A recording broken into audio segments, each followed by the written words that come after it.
Hello, good morning everyone, and welcome to day 3 of the Tuuci Orange Bowl International Youth Regatta. It is a beautiful day out here on the water. I am your co-host Cynthia Demas alongside our amazing Team USA athlete who's going to the Olympics, Sarah Newberry-Moore. She's you just got to qualify a little couple other things, but she's going to be there next year, and she's our expert on board. We have an expert captain, we have expert drone pilots, we have an expert board operator, and we are fired up and ready and excited for day 3, right, Sarah?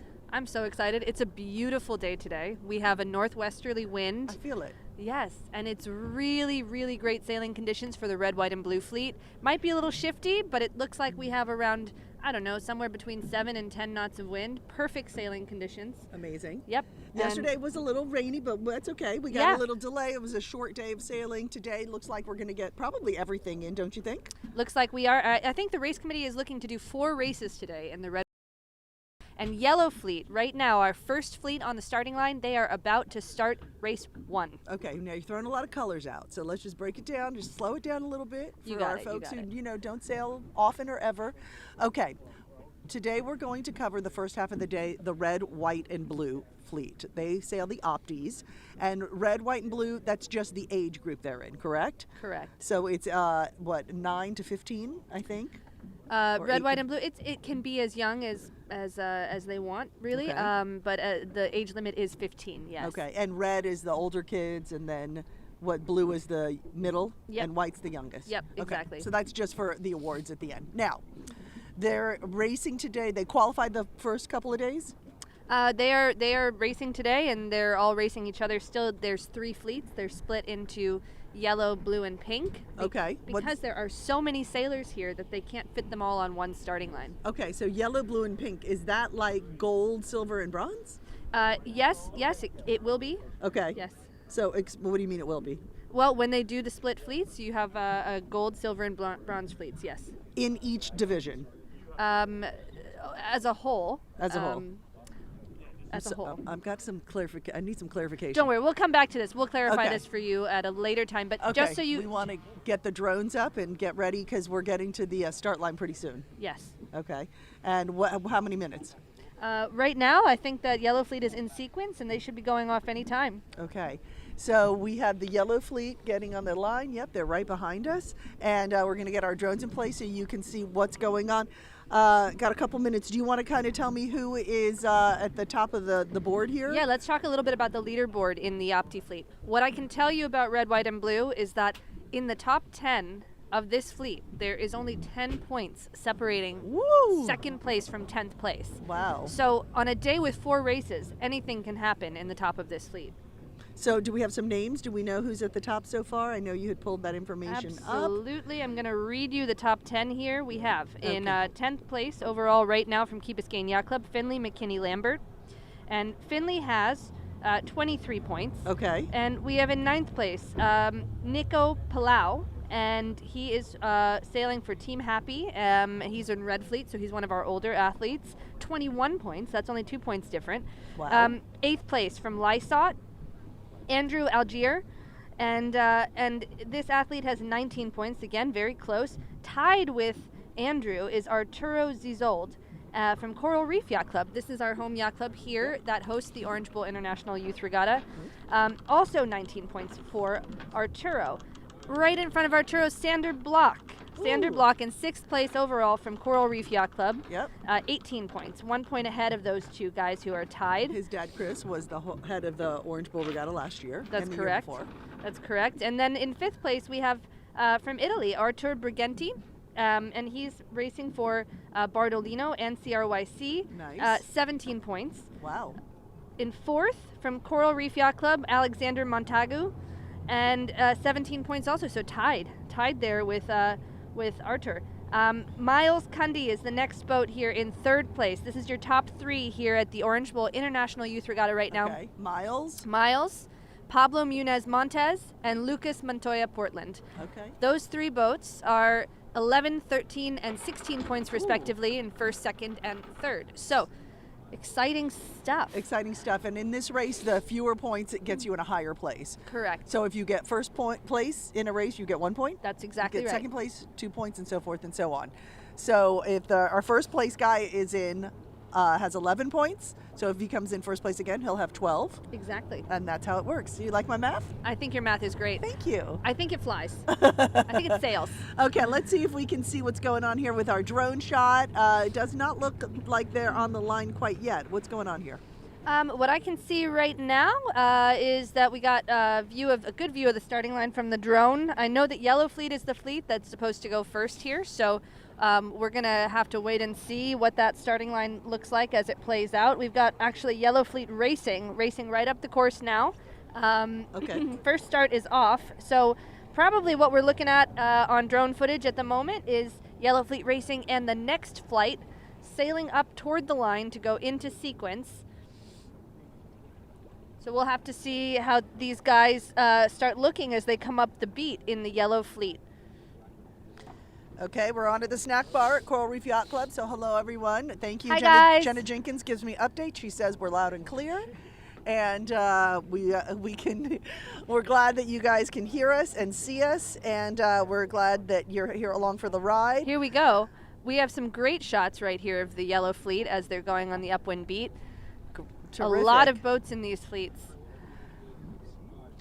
We did see it there. We're just technically, we did see it for a second and then it disappeared. So we're waiting for the shot to come back so we can see it on our end. Our drone fella, Felipe, you like that, Felipe, that title? He's just checking to make sure that we saw it keeps clicking in and out for us. So come over here and take a look at the monitor and you can see, yeah, it keeps in and out. So what we do is, just so you guys understand our setup here on the boat, the race is behind us, but we have a monitor in front of us so we can take a look at what you're seeing at home or at the snack bar or wherever you are, and we can see the drone shot that way. But sometimes, because we're on a boat and things are a little rocky sometimes, it's pretty rough today, our shot kind of goes in and out. So bear with us as we work through our little technical kinks out here on the boat. But okay, so where are we, Sarah? What's started and what's next? All right, so we have Yellow Fleet going upwind at the moment. Almost all of the fleet, which you guys, you have a little bit of a view of here, almost all of the fleet is going upwind on port tack. They're working toward the right side of the course. That kind of tells us that the fleet thinks that the right side is favored. And you know what's really cool? What? The next flight that's coming up, they get a chance to watch this Yellow Flight going upwind and determine if they think they should follow where they're headed. So the next flight in this series is blue, as far as I know. Is that right, Tim? We're in Blue Fleet next? Is blue our second start?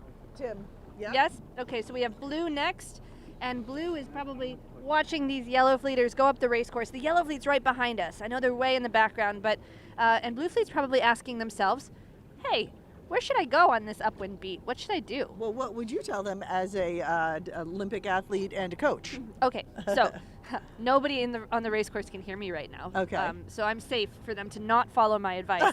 But on a day like today where we have northwest in the wind, it's post-frontal, and it can be quite shifty. So there's a chance that it's not super consistent breeze-wise, which is fine. It just means we need to be focused on staying lifted, which means sailing the shortest distance to the mark, sailing the better angle. Okay, so staying lifted is important, but we also have right to left current on this race course. And Miami is a place where current can be a silent killer. Because it's very subtle. It's not a very strong current, but it's pretty consistent, and it's across the whole race course. So as I watch these boats working their way to the course right, sailing up current, I'm thinking, hey, that's pretty smart. Maybe we want to get up current of the rest of the pack. That's good advice. It's good advice. Yes. So now there are coaches out there on the water. What are the rules with that, and how are they allowed to interact with their sailors? So when these boats sail around the race course, the coaches have to maintain a certain distance away from them to make sure that they, A, don't talk to their athletes, right? Because we don't want any cheating going on. It's really not fair if somebody gets outside advice or influence while they're sailing. And also, B, we want to make sure that the coach boat wake, like the motorboat wake, is not affecting the athletes and their ability to perform. It would also be unfair if one coach boat were able to speed by and make other boats slow while their athlete remains fast. So coaches are required to stay outside the race course. They can follow around the racetrack, but They must wait down by the starting line for when the athletes finish. Okay. And the athletes will finish their race. They will sail down back to the starting line. And at that point, the coaches can have their discussions with their athletes, provide them with food and water, and so on. And it's interesting because there's a direct correlation with nutrition and how you perform on the water. Absolutely. And how hard is that to figure out? I guess every body, like literally their body, is different. So how do you is that just trial and error until you figure out what works? Well, I think for sure there's one overall, rule to follow, which is like, you need to have as many calories in your body as you're outputting. Right. So otherwise you go low energy. That's right. Yeah. Otherwise your body's not going to be able to function at its prime. So that's the minimal. The minimal requirement is that if we have an athlete that's, expending 400 calories an hour, they probably should be intaking enough calories to work. What those calories are, I guess, can be different from person to person. With young athletes, it can be hard because sometimes kids are a bit pickier about what they eat. But it's important for it to be well balanced. And when we're racing, we tend to focus a little bit more on fast energy like carbohydrates, and a little bit less on things that take longer time to process. Okay, great. We have a beautiful shot from our drone, a nice wide shot, and it keeps clicking in and out here for us, so just bear with us here. But it's a beautiful shot. It's a beautiful day out here. I mean, could we have ordered better weather, Sarah? No, I think this is definitely what we refer to as champagne sailing. Champagne sailing. Beautiful conditions. It's great that everybody who's watching on the TV or on YouTube, you guys should be able to see this beautiful drone footage. And while it's clicking in and out for us, we do still have a good view of the race course here from our press boat. And I can definitely tell you that I see a lot of the top boats working to the course right in this fleet. While Yellow Fleet is going upwind here, we have Blue Fleet preparing for their first race. They're in sequence down on the starting line, getting ready to go.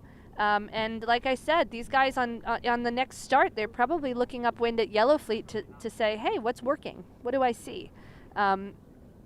And so this is going to be a really interesting day with 4 full races for these 3 flights. That's exciting. So we're we're covering the red, white, and blue, and they're going to have 4 races, but what we'll probably do is we'll stay for 2-ish, maybe a little more, maybe a little less, and then in the middle of the day we'll head over to the green fleet, and those are our youngest sailors. And as I always say, I love the interviews at the end where we get to talk to the kids and just hear their excitement and enthusiasm for the sport being out here. What's the countdown about? This is a starting sequence for the Blue Fleet right here. And when we talk about interviewing athletes, if you're there and you want to type in some questions or shout outs for the athletes, go ahead and send us those, and we would love to relay them to your athletes on the water. We'd love to ask them the questions that you want answers to, or give them information that you'd like to share. So we are streaming on YouTube right now. If you want to text your friends to check it out and see your kids or your grandkids or whoever out here on the water, or me and Cynthia, or me and Sarah, just tell them to go to YouTube and type in Orange Bowl Regatta Day 3. This is Orange Bowl Regatta Day 3 2023, because we do have Day 3 for the past 2 years as well. But if you do our live coverage, 2023 Orange Bowl Regatta Day 3 2023. Hey, it all kind of rhymes. So go ahead and put your questions right there. I have it up. That's why I keep looking down. I'm not texting my husband or my kids or anything. I'm actually waiting to hear from you all and hear any comments that you have or any questions that you would like to ask Sarah. I can relay them and ask her as an Olympic athlete here. I mean, how often do you get to sit right next to an Olympic athlete for a few hours? It's pretty exciting. Well, how often do you get to sit next to an amazing female business owner and producer? Can you tell us a little bit about what you do, Cynthia? I was a news anchor forever and ever, and now I own a media company. We're streaming this live for you. My crew is amazing. They're out here. And we do live coverage, we do pre-tape stuff. I also teach people how to speak on television and how to speak to the press or how to give presentations. So that's what I do right now.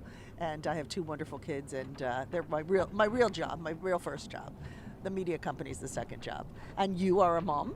I am also a mom, yes, and we have that in common. Yes. My son is 2.5 years old, and he comes on the road with me as I am actively campaigning for the Olympics. Now, tell me about that and how that works, the campaigning for the Olympics and getting I mean, it's expensive. You get sponsorship dollars, or how does that work to do? Well, we work really hard for what we do raise. We do most of our fundraising through private donors, but we are actively looking for sponsors. So if you are watching this or listening to this, and you can think of somebody who would like to work with a female athlete who is also a mother, and in a mixed gender foiling boat, please hit me up. We need sponsors for our campaign. But we fundraise well over $300,000 a year in order to be able to do what we do.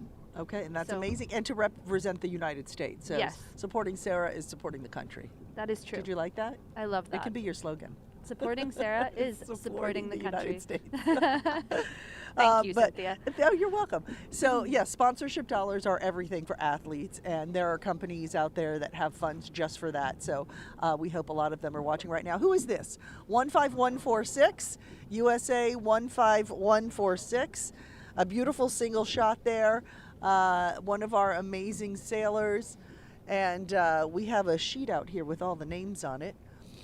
But we don't know where it is, but we're going to get it. It's not underneath me. But I'm sure someone knows, hey, that's my kid right there. Exactly. Well, I hope that mom or dad is watching right now. Yep. We do know, I can update you, that Yellow Fleet is continuing upwind, but Blue Fleet has now started. So we're looking right now at one of these opties going upwind. I think I see a little blue flag on the top of that sail. And that would mean that this is a Blue Fleet athlete upwind on port tack, making their way. When you're on port, you're making your way toward the right side of the course. And here they go. They've tacked over onto starboard. Looks like they're crossing some bows there. Watch this. Watch this. Ooh. This is a beautiful shot of what opti racing looks like up close. This boat, 15725, has the right of way. Okay, why? They are on starboard tack. Okay. So the sail itself is sitting on the port side. And you call that starboard tack. Yep. So starboard is the right. Starboard is exactly. That's the right side of the boat facing the bow. And now this boat has tacked back there. It looks like perhaps they weren't going to cross everybody who was coming. So it's sometimes much better to lead back and continue to get leverage toward the side that you want to go to. For example, this boat is heading toward the course right. And 15125, that was Chloe Dodd with Norton Yacht Club in the Blue Fleet. Very nice. And I mentioned this before, but when we have sort of post-frontal conditions here in Biscayne Bay, and we see a northwest angle, the wind is coming over the shore onto the water. And if anybody has thought about this for a second, maybe you would be saying to yourself, oh, well, you know, what's north of Biscayne Bay is downtown. And that's true. There's a lot of buildings downtown.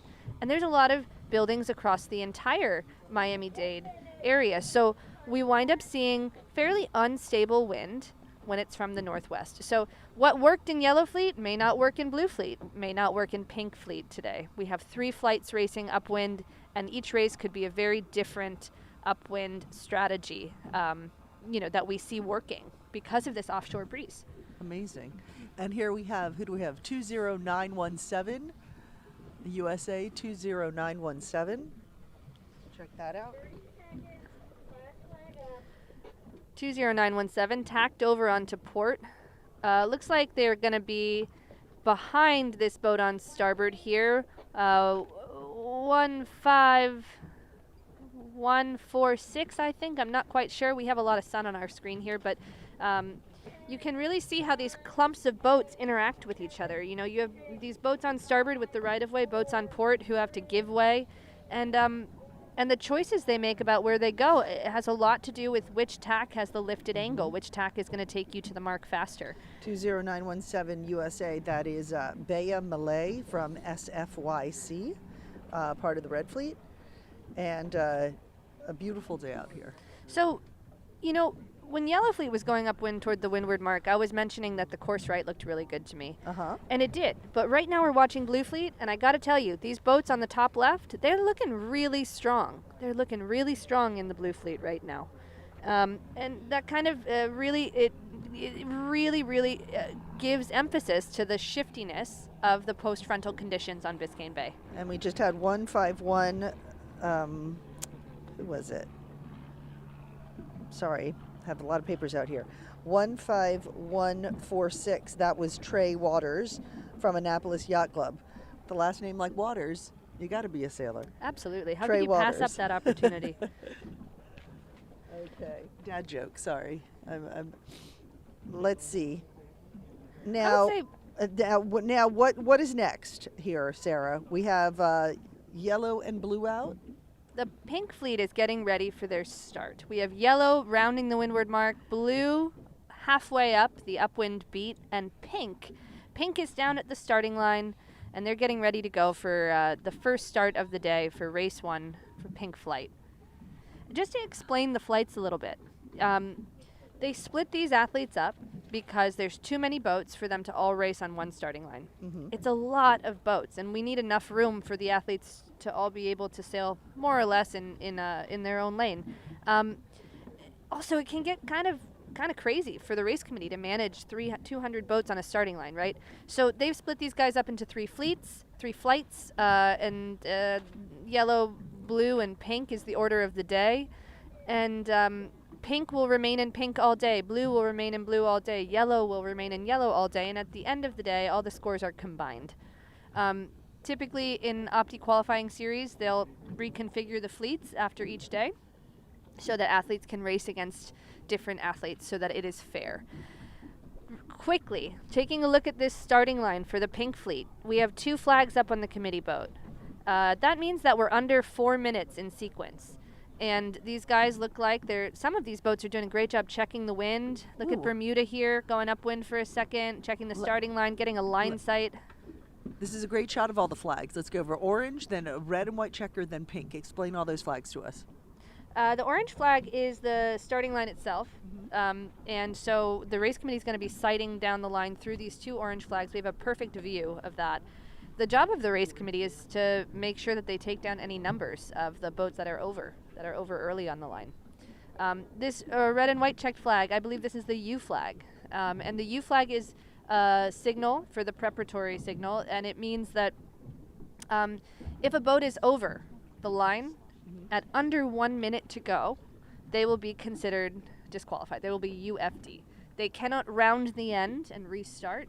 They are simply over. So as soon as the clock strikes 1 minute to go, those boats have absolutely no leeway to be over the line early. Now, isn't there a penalty you can give yourself? So if you do something wrong, you do like a 360 or a 720 in the boat as a penalty? Yes. What would require you to do that? So a 360 is something you do if you've had a foul, a boat-on-boat foul.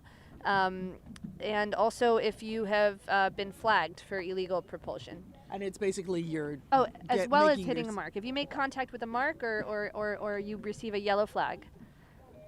Hear that? 1 minute, 1 minute to go. Okay, 1 minute.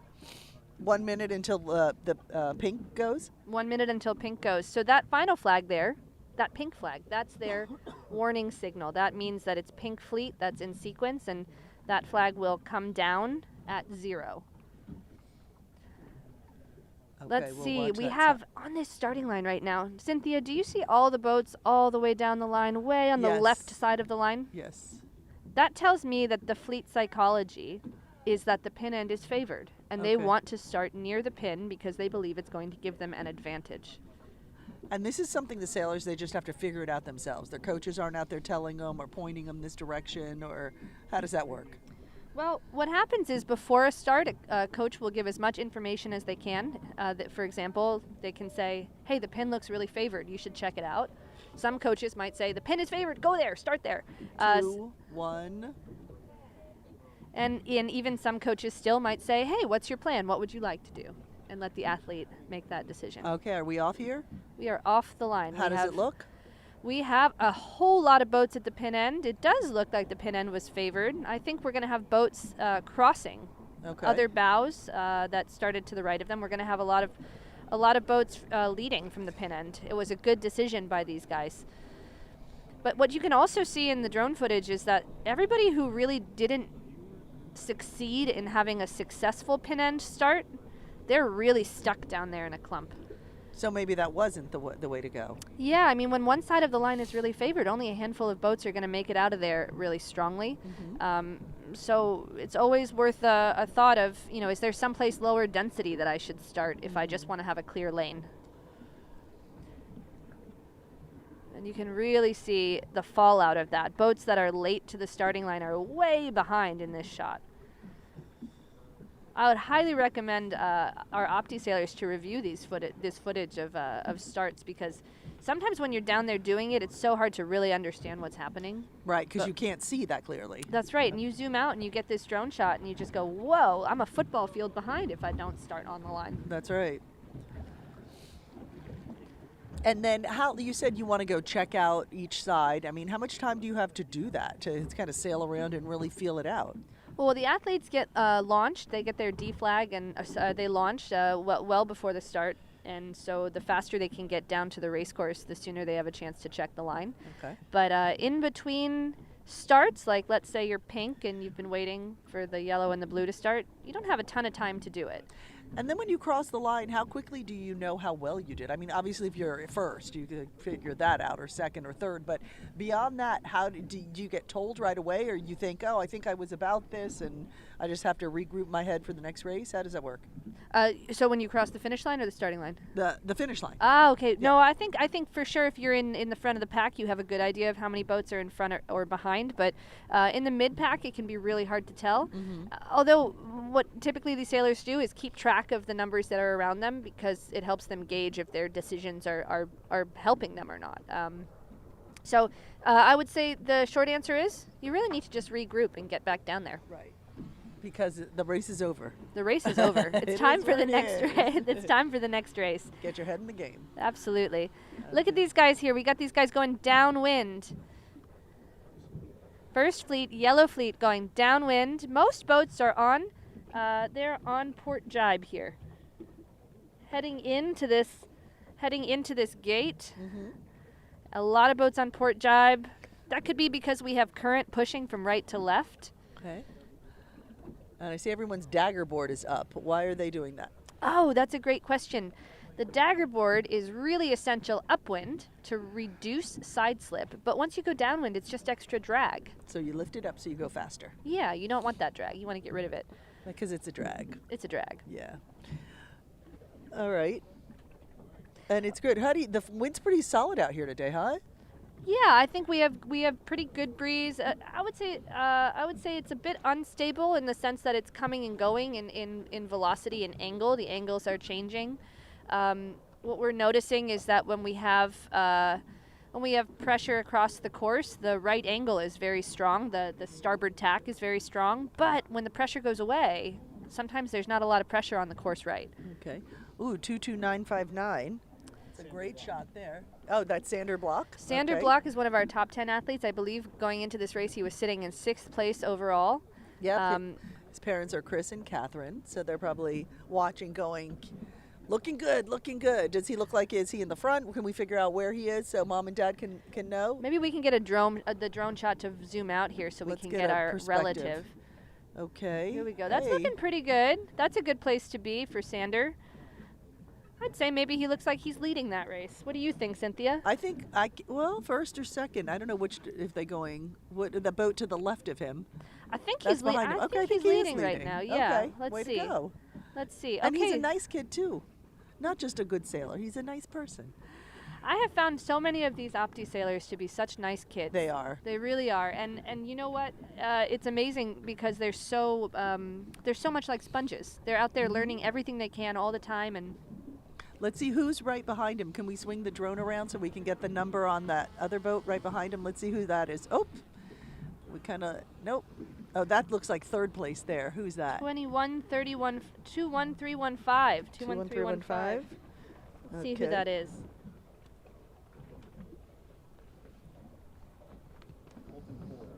Colton Ford. Colton Ford from South Carolina. All right. Howdy. It's very interesting to see the difference between how the athletes sit in the boat, where they position their hands, their feet, their knees as they're going downwind. And of Okay. course, some of them are much taller than the others, so it makes a big difference in how they can spread out in the boat. Yep.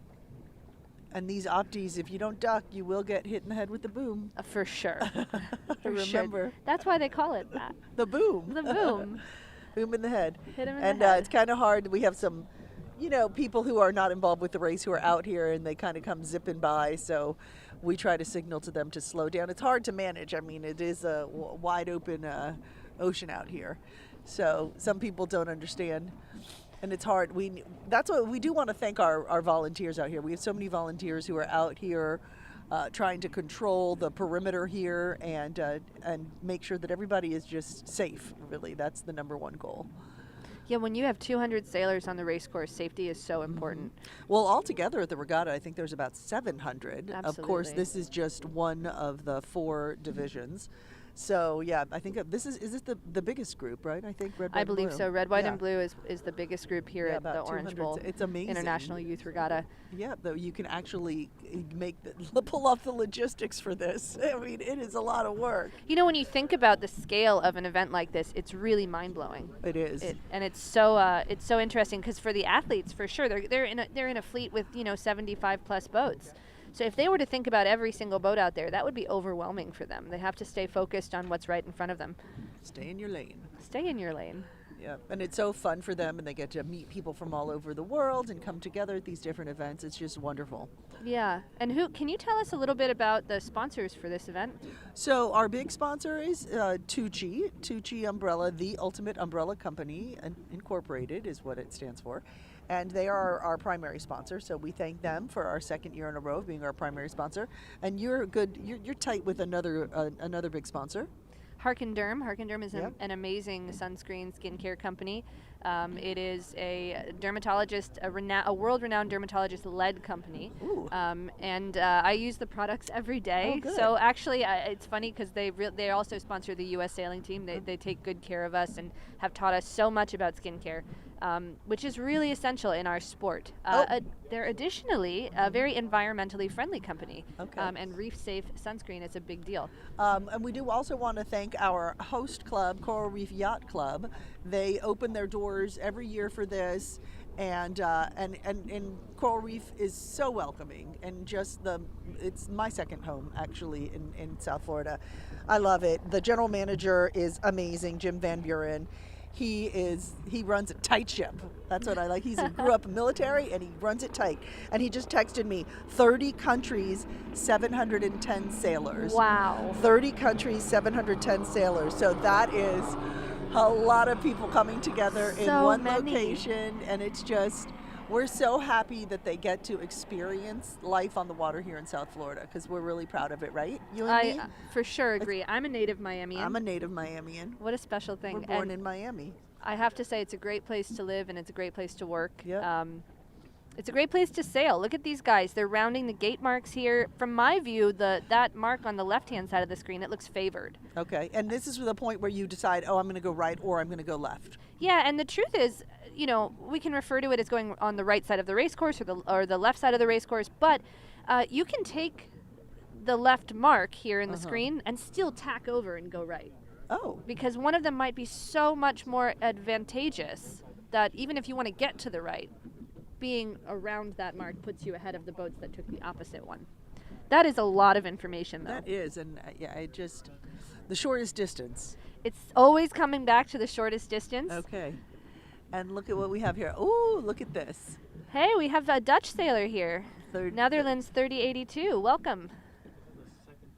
This is our second fleet on the race course here. That's Blue Fleet. Yellow is the one we were just watching, the ones rounding the gate marks a moment ago, and now we're looking at blue. This is Blue Fleet. These guys have been reaching. They're on the second leg of their race, reaching. And just the lead boats in this race have started to round the reach mark and go downwind. Our shout out to our lone Dutch sailor, just one, Jesse Hannenberg. That's who we just saw there, 3082. Just one. And Andrew Algier is who's leading the Blue Fleet right now. So we have Andrew Algier leading the Blue Fleet. I believe that's one of our top 10 sailors. His older brother won last year. His older brother won the regatta last year. That's right. So that's a great family legacy to carry on. Let's see, where is Andrew in the overall results? I'm going to try to find him here. While she's looking, we have sailors from Argentina, from the Bahamas, from Bermuda, from Canada, from Spain, from France, from Germany, from Great Britain. I mean, the list goes on and on and on. USA, of course. We have Italy, we have Mexico, Hong Kong even, U.S. Virgin Islands, Amazing. So we have Andrew Algier. I'm going to get back to you here. An 8th place overall going into this race, representing Lysot and Hampton Yacht Club, with 19 points as he entered this race. His scoreline was a 2-2-11-4. So 22808. Who is that we have here on the screen? 22808. 805. Sorry about that. 22805 in the blue fleet. 22805. 22805 Key Biscayne. That's Claren Klingen. Claren Klingen from Key Biscayne Yacht Club. Claren Klingen. 22805. Nice. Reaching down the reach leg here, I believe. Beautiful shot. You know, just in the last few moments, the breeze has picked up a little bit here. We went from seeing pretty light wind moment to a big increase in pressure on the course left. As we're watching these guys, this new breeze filled in with a little bit more left angle. All right, here we have 20007 coming up here, looking solid. And that is Andrew Algier, Andrew Algier. He's sitting in 8th place overall going into this regatta, Okay, into this Andrew. race rather. Good spread on the fleet here. I mean, you can really tell that there are some athletes that they sailed that first upwind beat really well. They were really quick, and it's tough to make a comeback after a rough start for the ones in the back. Terrific. It's okay. Come on up. Amazing. Still shot watching here. these guys here. These boats look like they're going downwind here on starboard jibe, heading toward the gate marks. This is probably the top of this blue fleet here, already on the downwind leg. The stragglers are still on the reach leg at the moment. 22705. We just passed 22705. Let's see who that was. We have 20913. 22705 was Team Happy. That's Lin Zhu. 22650. 22650. This is a great shot of these two boats. We have the boat on the left-hand side of the screen is on leeward. It's is the leeward of the boat on the right-hand side of the screen. Although right now it appears that the overlap has just been 22650 was reconfirmed William here. Whitten. So we have a leeward boat and a windward boat. And for those of you guys who are not super familiar with the rules, for the most part, the boat to leeward is going to have a right of way over the boat to windward. That means that leeward boat, if they have an overlap, the windward boat is going to have to kind of stay out of their way. That's the simple way to say it. Okay, stay out of the way. 22650, stay out of the way. Uh-oh. We know 22650. Okay, guys, we've got some top finishers from the first leg. So right now, we're looking at footage that it really emphasizes the full scale of this Opti red, white, and blue fleet. There are so many athletes here. There are boats going upwind. There are boats going downwind. The boats that are going upwind on this screen, they are the finishers from our yellow flight, the first start of the day. And I think maybe we have some finishers coming up to the coach boat right now to talk to us. How you doing? What's your name? Solamente español. Okay, ¿tú quieres decir hola a tu familia? ¿Qué pasó con la vela? ¿Cómo que qué pasó? No lo entiendo. Lo siento, yo no hablo español. Pero, ¿qué pasó con este regata? Pues que me he esforzado mucho y al final he podido llegar primero a la primera boya. He tenido tensión con los dos de atrás en el través y en la popa, pero después en la ceñida me ha parecido bastante fácil. Okay, ¿y cómo están las condiciones? Para mí bien, aguanto bien y puedo virar bien y tampoco me molesta mucho colgarme. Okay, perfecto. ¿Tú quieres decir hola a tu familia o coach? Hola. Hola, okay, perfecto, gracias. Gracias. Hello. Come on over here, Pablo, right? Arturo. All right. Come on up here, Arturo. Arturo. Right here. All right, hop on up on the rail. We got your boat.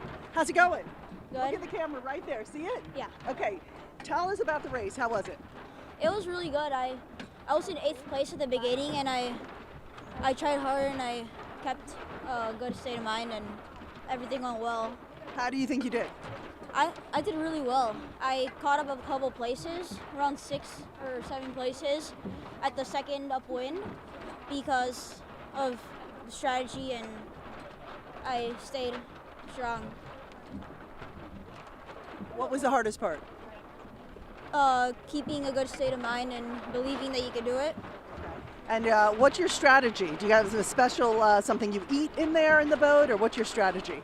My strategy is to never give up and keep trying new options whenever something goes wrong.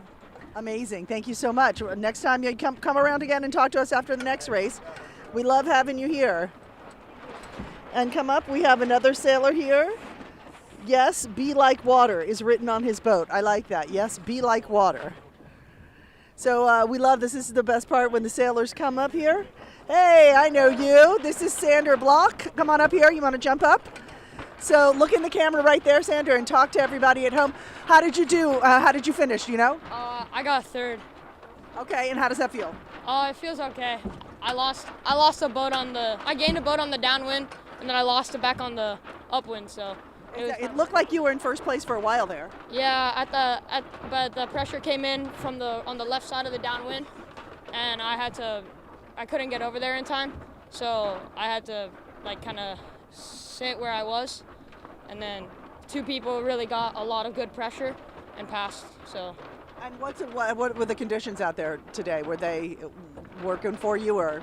Yeah, the wind really picked up at the end, but my sprit was a little loose, so I wasn't at my full power. Anything you're going to do differently next time in the next race?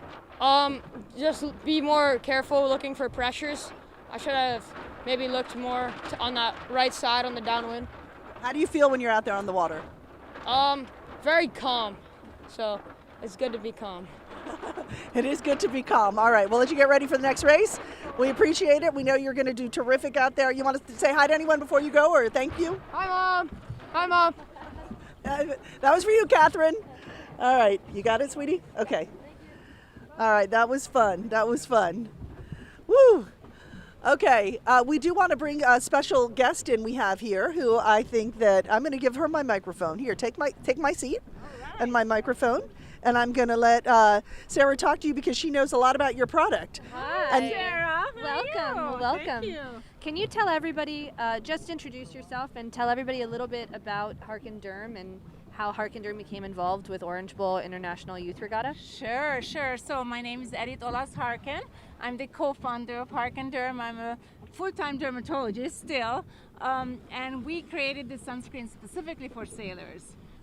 This is an extremely water-resistant sunscreen, all mineral, very safe for young people, for everybody, and also for the coral reefs. We are super glad to be here. We've been partnering up with IODA for many years, and we really care about young sailors. I think we have to start very early with education of sun protection, and consider sun protection and sunscreen is like part of your safety gear.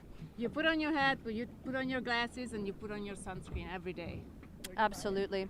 Where can you buy Harkin Durham? We mainly retail online and on Amazon, but we have Martha, of course, Team One, and at regattas and some yacht clubs, but mainly online. Yes, and it must feel really nice to know that all the top athletes in the country and kind of globally starting to wear Harkin Durham on the water. How does that feel? Oh, it feels super good. I mean, we're very proud to be partner of you guys, the U.S. sailing team.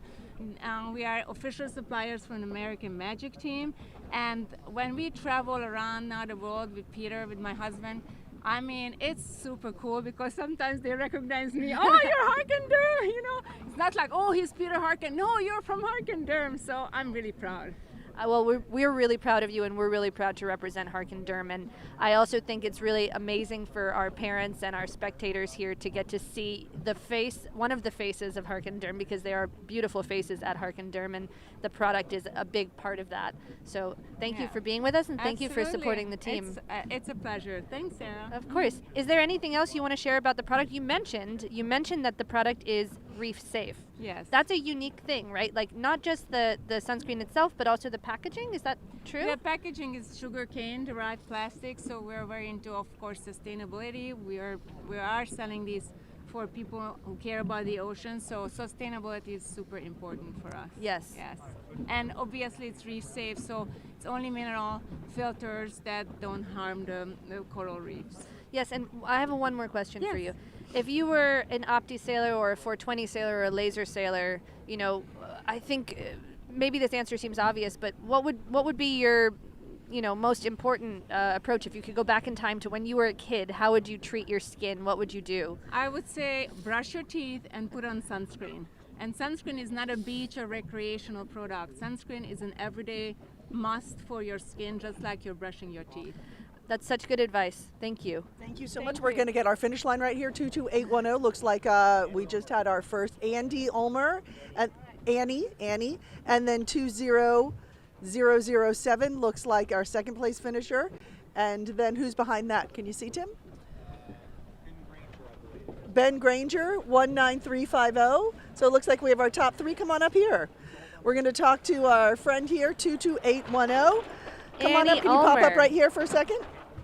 All right, I'm going to get you to look at that Annie camera Ulmer right is there and one talk of to the the people top- at home. I'm going to interview you behind you, which is a little weird. How you feeling? Good. Go ahead and give us your name and who do you sail for? My name's Annie Ulmer and I'm from Coral Reef Yacht Club. And how do you think you did? I think I did good. I was hiking well. Do you think were you first? It looked like you were first. Yes. Yeah. Well, how does that feel? Amazing. And what did you do to be the first place winner of this race? I had a good start and I maintained my boat keeping flat. I just had good speed. And who's your coach? Omari, Bernat, Chris, and Santi. And what would they say right now to you? A good job. And who's been the biggest influence for you on the water? I don't know. Your coaches, your parents? Yeah, my coaches, parents, my Yeah. friends. Do you want to talk to anybody in particular on camera right there? Say hi. I don't know. I Yeah. don't know anybody. What are you going to do in the next race to get a repeat performance? A good start and keep the fast speed. Where did you start in this race? I started middle pin and I just tacked right away Why did you pick that strategy? Why middle? because it looked like the pin was good with a good port angle, so I wanted to tack and keep on going. Amazing. Well, you did a great job. We're super proud of you. We'll let you get ready for the next race. We'll let you jump right there. And we'll have our next friend jump up here. Come on up. I'm going to take my shoe off so it doesn't get wet. Okay. Right up here. Andrew, 20007. Go ahead. The camera's right there. I'm going to have you face the camera. Go ahead and give us your name. My name is Andrew Allgeier. And who do you sail for? Lysot. And how did you do in this race? I got second. And how does that feel? It feels really good. And why? What did you do to get second place? What was your strategy? I was just gonna play the left on the first upwind and then hopefully get a good place at the first mark and then go fast. What was the hardest part out there? Probably Annie pinching me off. What happened? Tell me about it. I think I had a very low rake right now, so I'm pointing a little bit lower than everyone else. Okay, well, I think we recorded a lot of that, so you might be able to watch it later. What's your strategy for the next race? Same thing. Okay, and any tricks that you use in here? Any snacks that you have? Any special breakfast? Any superstitions? Anything that you do to prepare? What can you tell us? My mom always makes me eat sausage, eggs, and half of a bagel. A half a bagel. All right, I think that's the trick. Thank you so much. Have a great next race. We're super proud of you. Keep smiling and have fun, okay? All right, that was a lot of fun. We got another friend right here, 22650. Come on right up here. Let me see if I pop right over here. This might work a little bit better. So go ahead and face that camera right there. I've never done an interview from behind someone before, so that was fun. Go ahead and give us your name. I'm William Wooden from Lysot. And how did you do? I did pretty good. I finished third with a lucky finish at the end, getting a good lift to finish right in front of my friend. So, yeah. How you doing overall? Pretty well. Started the day off in around like 16th. Trying to climb back up a couple of spots towards the top 10, but overall, it's pretty good. How you feeling out there? Feeling really nice. Like it's good wind, like hiking conditions, but not too bad. It's a bit shifty, but it's nice like playing the shifts and just fun wind. Yeah. What's so fun about it? I don't know, just like having like all your friends around and just like laughing and talking on the race course and also doing well. That just couldn't be better. What's this on your arm? That's my watch. Yeah.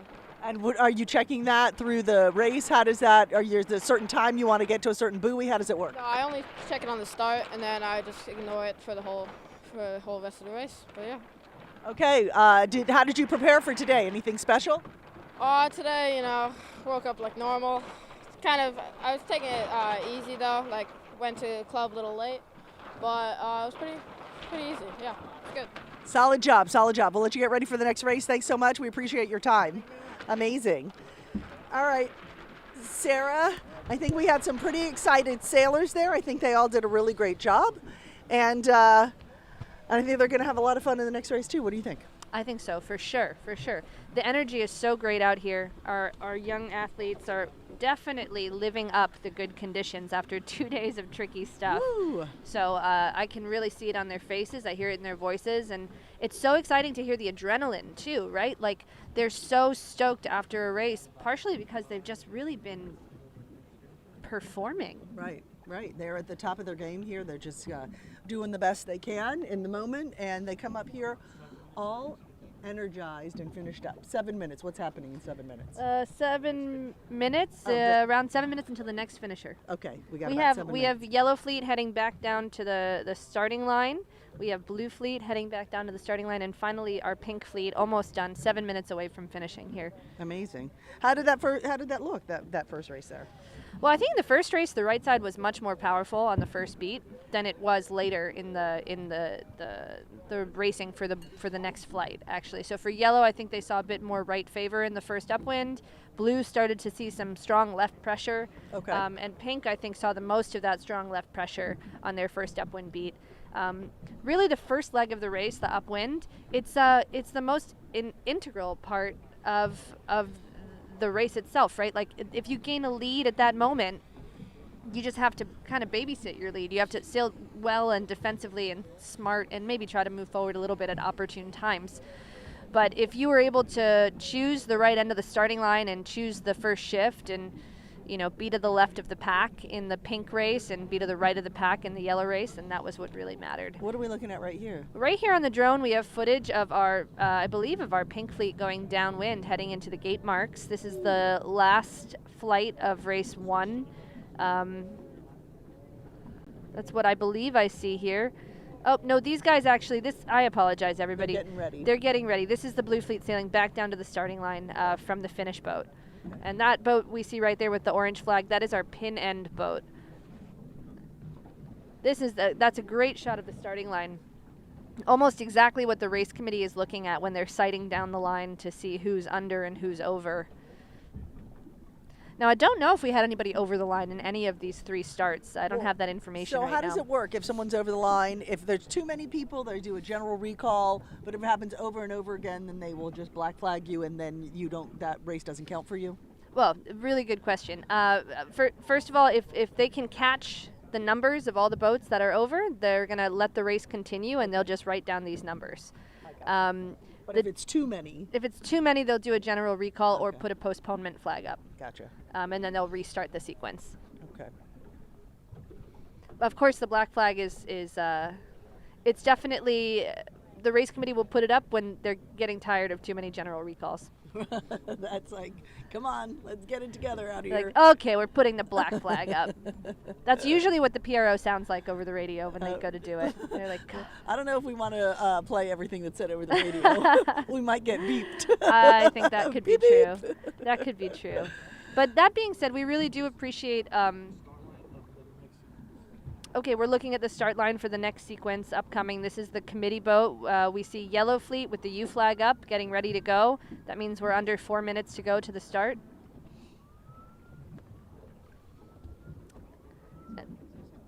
At the moment, the blue fleet is still coming downwind and getting well below the starting line as the yellow is positioning to go. So that those boats all the way in the background, what you're seeing is blue fleet migrating back down below the line, pink fleet finishing on the horizon, and we have these boats right in front of us. You can see Puerto Rico there. You can see USA 23733. All these guys here by the committee end of the boat getting ready for the second start of the yellow flight today at the Orange Bowl International Youth Regatta. It would be great if we could pull in. I'm going to give the mic over to my friend Ben Rosenberg here. He's a very accomplished Opti sailor and a really good young Olympic sailor, and he's just recently moved back to Miami to do a lot of moth sailing and more adventures in performance boats. Ben has a wealth of knowledge about upwind strategy and tactics. Why don't you sit between us? Here, we'll just both stay here. Here. Ben, maybe you can do a little bit of commentary on what you see on this starting line. Sure. Yeah, I'm not sure how long until the start is now, but it looks like everybody's lining up. Let's see here. And who do you sail for, Ben? Right now, just USA, sailing for myself and my country. Okay. It's been a really good year in Europe a lot. Sailing the international moth class all over Europe, starting in England and Garda, in Italy and in France, and just sailing and training a lot this summer. And how does this look out here today? Or is this they call it what, champagne waters? What is it? Sailing. Champagne sailing, I guess. Looks like amazing conditions. I'd love to be on the moth here today. I mean, it's flat water. It looks like 12, 14 knots. Not much more you could ask for in Miami. All right, and what's going on here from our drone coverage? I think it's kind of cutting in and out on our end a little bit, but what do you see? Does it look like a good line? Let's see if we can see. Yeah, it looks like a lot of boats on the pin right now just setting up. A lot of people moving over there. Maybe a left side pin bias, so the line's never square in the sailing course. 5, 4, 4, 3, 2, 1. All right, and we have our start. Nice, it looks like a nice clean start. A lot of boats on the pin.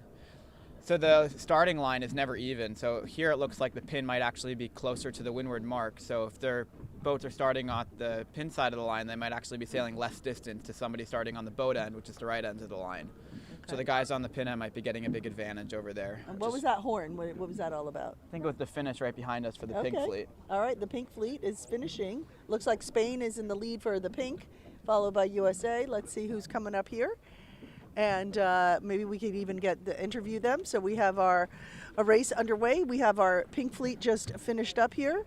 And we can kind of talk to the athletes as they come up here and jump up on the side of the boat and see what they have to say. Oh, the first boat here from Spain is, looks like, good. How are you?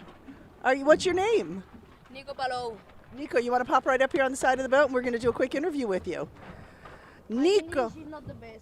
Hey, it sounds pretty good to me. Just tell me, how was it out there today? The camera's right there. See the camera? How was it? Tell everybody. The day is very good wind condition, 10 knots. I'm very happy. You were first place? Yeah. Congratulations. Thanks. How does that feel? Good feel. How did you do it? How did you get first place? What were you doing out there? I'm trying to go very fast. I'm trying to go very fast. And where in Spain are you from? Islas Baleares, Baleares Island. What do you think of South Florida? Very You want to come back? Yeah, nice city. Okay, well, I'd love to have you back anytime, Nico. We'll let you get ready for the next race. Thank you so much. Congratulations. That was looked like our first place winner. Again, we are not the official judges. We are just observers out here, but that looked like first place to us. And this looked like second place, correct? Yeah. Jump right up here. We're going to go ahead and give us your name. The camera's right up there, so talk to the camera. What's your name? Alexander Montague. And how you feeling? Pretty good. Why? Well, because I got second. And how did you get second? Well, I had not that good of a start, so I wanted to get clean air out on the left, and I saw some pressure, so I was hoping it was good pressure and left pressure, and somehow I got it all the way up to the top. That's amazing. And how hard did you have to practice to get this good? Pretty hard, like every day. Who's your coach? I have two, Omari Scott and Nico. And who do you sail for? Coral Reef Yacht Club and San Francisco Yacht Club. Amazing. And what's your strategy for the next race? Well, I have to see where the pressure is, and then, like, judging off the current and stuff, we'll see. And what does that mean, you have to see where the pressure is? For people who don't sail, what does that mean? Well, like, if you look up the course and you see, like, wind lines, you want to go to sometimes you want to go to the wind lines to get the pressure, which means you go faster. Do you want to say hello to anybody or thank you to anybody for being able to accomplish what you've accomplished? Thanks to my mom and dad and coaches. Yeah. Amazing. You did a great job. Thank you so much. We'll look for you on the next race. All right, come on up, Marcus. Come on, Marcus. Was Marcus in our third place? Yep. All right. Is this your first time in this regatta or what? No, this is my third year at this regatta. And how many days a week do you practice and how many hours a day? The amount I practice weekly varies. Sometimes I go 2 or 3 weeks straight practicing, and sometimes I only practice 2 or 3 times a week. But usually when I practice, I do 7 or 8 hours of practice. Not all on the water. We do meetings and other stuff, but that's usually how long I am at the park and on the water for. And what are your sports goals? My sports goals are to get top 5 at team trials this year, to qualify for Worlds and then go to Worlds and then hopefully do well there. I haven't thought about my goals for Worlds yet because our first step is to qualify, right? How old are you and when did you start sailing? I'm 14 and I started sailing in red, white, and blue when I was 12. And what's your favorite part of the race? My favorite part of the race is the start because it has the most action. It's really fun. Amazing. And who do you sail for? I sail for Team Happy. And how happy are you right now? I'm happy. That's amazing. What are you going to do when the race is over? The regatta or just this race specifically? Today. Like, what are you going to have a steak? Like, what's the plan at the end of the day? Today I'm going to hopefully go to dinner at Sushi Maki or a restaurant like that with some of my friends. That sounds like a good plan. Nice high protein. And one more thing before you go, what do you have to say to your coaches or your parents before you go? I'd like to thank all my parents. They're my big sponsor. They're actually my only sponsor. And they pay for all of this. I know it's really expensive. And my coach, I have a lot of them. The 2 biggest ones is my coach at Carolina Yacht Club, Alex Zimmerman, and Happy, that's for Happy team that I'm sailing with here. And yeah. Well, we're super proud of you. Get out there and go have some fun. And we know your parents are super proud of you, okay? Have a great time. That looked like a lot of fun. Ben, are you a little jealous you're not out there sailing or what? Looks pretty nice out there today. Yeah. I wish I was a little bit smaller, maybe racing against some of these kids, a little bit younger as well. What do you race? What kind of boats? Right now I'm racing the International Moss class, which are small foiling sailboats. Amazing. And what is that beep we just heard, the horn, Sarah? What's going on? What we have going on right now is the start of we're in sequence in the blue flight for race 2 of the day. While we were talking to the competitors in the pink flight, the yellows, our first flight, they took off already, and blue is now ready to go on the starting line. What you see here in the shot is the blue warning signal and the U flag. That means they're under 4 minutes to go until the start.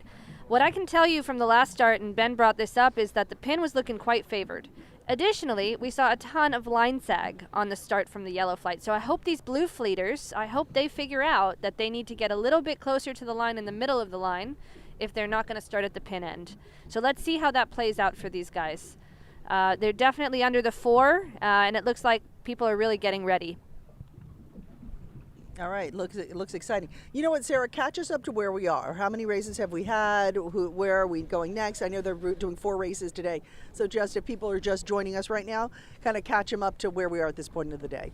So we have had 1 full race in the red, white, and blue fleet of all 3 flights. So that means yellow, pink, and blue have all sailed 1 race. The race committee intends today to do 4 races. And so now we have started race 2 for yellow flight. Blue flight is in sequence for race 2, And pink is sailing down below the line to get ready for their start. And we have some dolphin out here just off to our starboard side, right? Oh, there they are. They're jumping right over there. I don't know if we can catch it on the drone, but we do have some dolphin right over here. I think they enjoy the regatta also. They came out to be a part of it. Do you see them jumping over there? So nice. So and Biscayne Bay is such a beautiful place for there they are.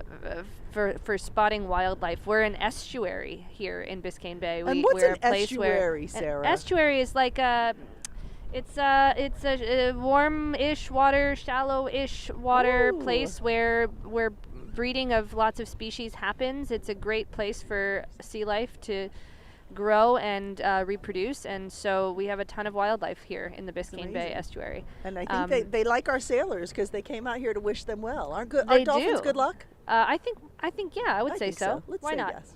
Let's say yes. So now we're looking again, this video shot here is down the line on the Blue Fleet start. We're almost at under 1 minute to go. The race committee is starting their tape recorders. They're getting ready to make sure that they catch anyone who's over early. I think you guys can see this, but there is a ton of line sag. Again, the distance between the boats and the line is pretty great in the middle of that starting line. 6, 5. 4, 3, 2, 1, And that's 1 minute. Is that 1 minute to the start? Yeah, I think that was 1 minute to the start. And we can see again just a lot of boats, majority of the fleet over on the pin end of the line. I think something Sarah brought up, which is really important, is this amount of line sag. That the closer you get to the end of the lines, usually the boats are closer to there because they can see the flag, a distance away from them. But when they're in the middle of the line, it gets really hard to know how far back from the line they are, and they have to use different tips and tricks to be able to tell that. It's a big tool in these big fleets to be able to be on the line, closer to the middle of the line, where it's quite hard to tell. And Ben is joining us. He just jumped on the boat to help us out here. He is an expert sailor. We're going to talk about his experience in just a minute. Let's get this race started here and see how they're doing. It looks like I think there's 7, someone 6, over the line. 5, 4, 3, 2, 1. Really interesting here. There's a lot of boats starting on port tack. So what that tells me is that the pin was super favored and almost impossible to sail to on starboard tack. So we can see the whole fleet here coming on port tack, which is also quite challenging in a big fleet like this, because when you're on port tack sitting on the left side of the boat, you don't have any rights against the boats that are on starboard sitting on the right side of the boat. So all these guys, if a starboard boat was coming at them, they would have to maneuver out of their way and try to, not foul them. So here they're all coming on port, all from the pin end. Big group over here now. All right. If you were out there, where would you have started? I think the pin looked really congested and tough, and it's high risk, but high risk, big rewards. That's right. That's what you got to do to be in the top of the fleet.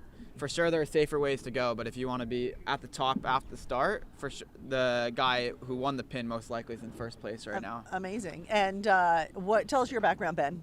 Yeah, so I grew up opti sailing from Newport, Rhode Island. I've done the Orange Bowl a couple times, and then I sailed the 29er and the Knacker 15s, and moved up to sailing the Knacker 17s, and now I currently sail the Moss, which is a foiling, really small sailboat, just like the opti, one person. And what's your goal? My goal is to race in the Youth America's Cup next year in Barcelona. So that's what I'm training for, to hopefully be on the team next year.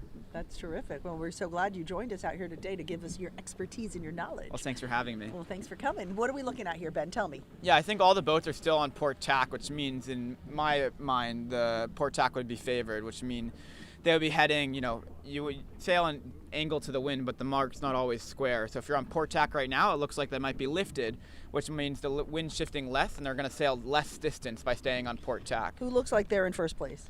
I think the boats on the top left, there's one boat now you can see that's, kind of punched out, not all the way left here, but they look pretty good. I don't know what their sail number is. All right, it looked like 23378 was pulling pretty strong there. I don't know if they were in first.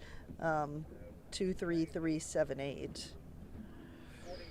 It's pretty early in the race still, so you want to have options. You don't want to be too far to one side. You sail, different amounts of time to different corners. And once you get to one side, you only have one option. And it just limits you because the wind's always changing, it's always shifting. There's always more wind here and there. So being able to have options by sailing, closer to the middle of the course allows you to really change and adapt to what the wind is doing. Okay. So it's like, is that 22810 or 22810 now, it looks like they're coming strong, a little bit righter to the fleet, but now it also looks a little bit lighter over there. Annie Ulmer is 22810. I think she might have won the last race as well. Yep. She seemed pretty excited about that. Understandably so. Look at this beautiful wide shot here. They're really spreading out now here. I think now people are trying to choose whether they're going to finish on the left side of the course or the right side of the course. And that comes to a lot of homework as well off the water, talking to your coaches, getting forecasts. We can see a big discrepancy in the fleet. It almost looks like a 50-50 split fleet, which happens a lot in Miami because not all the time is the right so favored compared to the left. Different venues have different sides of the courses. In Miami's, both sides can work in the favor sometimes. And how do you make that decision? A lot of training, figuring out there's, a lot of geographical effects. Sometimes, you sail closer to the city and you can get good wind shifts, but also there's a lot of buildings, so it can be a lot lighter as well. So depending on, the direction every day and, also current, current's a huge factor in these opties. And, one side might be deeper than the other, so there could be more current affecting.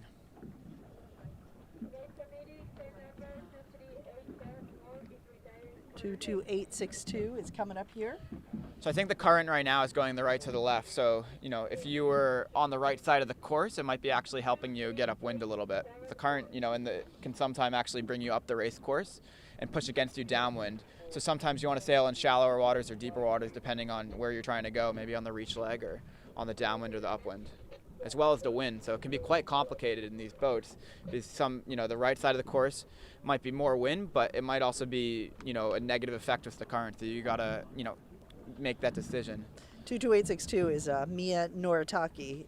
She's with Coral Reef Yacht Club. She looked like, is that Mia right there? Yeah, I think so. 22862. Yeah, there's Mia Noritaki. She's with Coral Reef Yacht Club. And looks like in a pretty good place right now. Yeah, moving her body a lot. I think these boats, you want to keep the boat sailing straight through the water, but if you don't move your body, the boat's going to be moving all the way. I mean, you can see the waves, it's pretty choppy here. So she's trying to keep the boat, trying to go pretty even, trying the boat not to heel too much or move, and she's being really active with her body weight, which is a big advantage, trying to get the correlation together with the waves and the boat and their weight.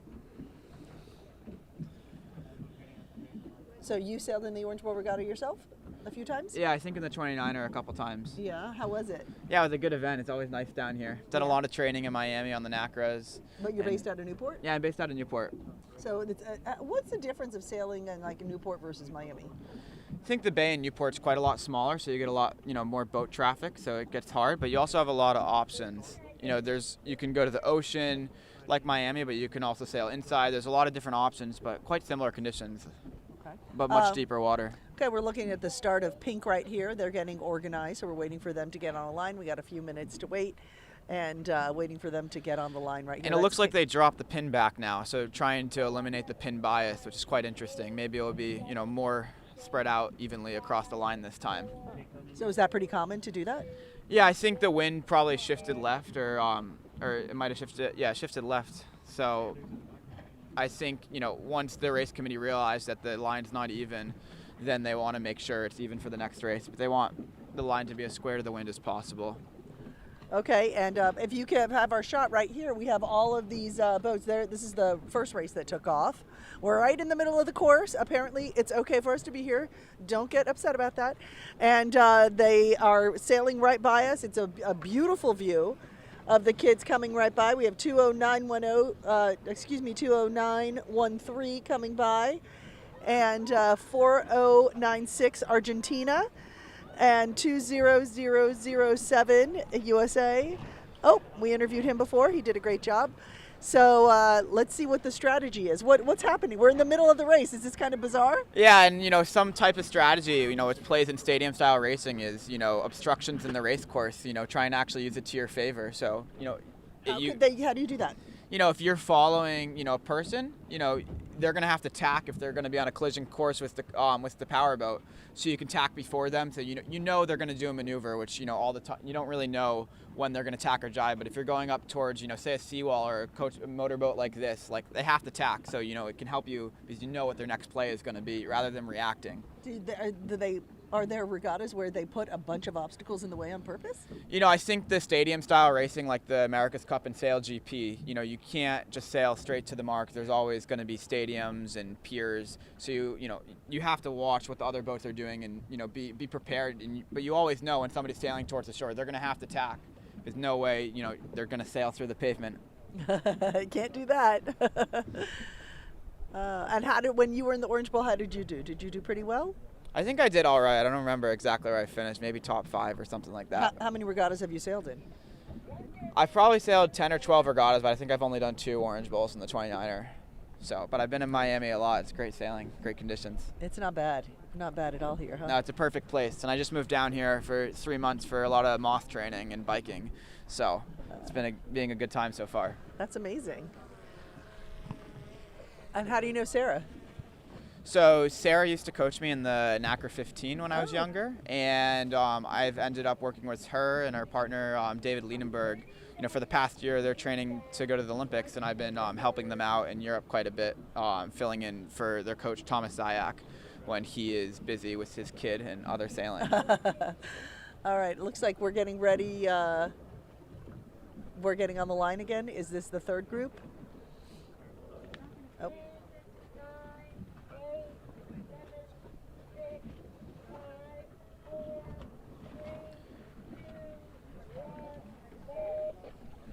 All right, looks like we're getting organized here on the line. Yeah, it sounded like 1 more minute to go, maybe the Pink Fleet. Yep, this is the Pink Fleet, so they're getting organized, I think, 1 more minute. Yeah, again, though, it looks like, 80-90% of the boats at the pin right now, so we could see a lot of congestion again.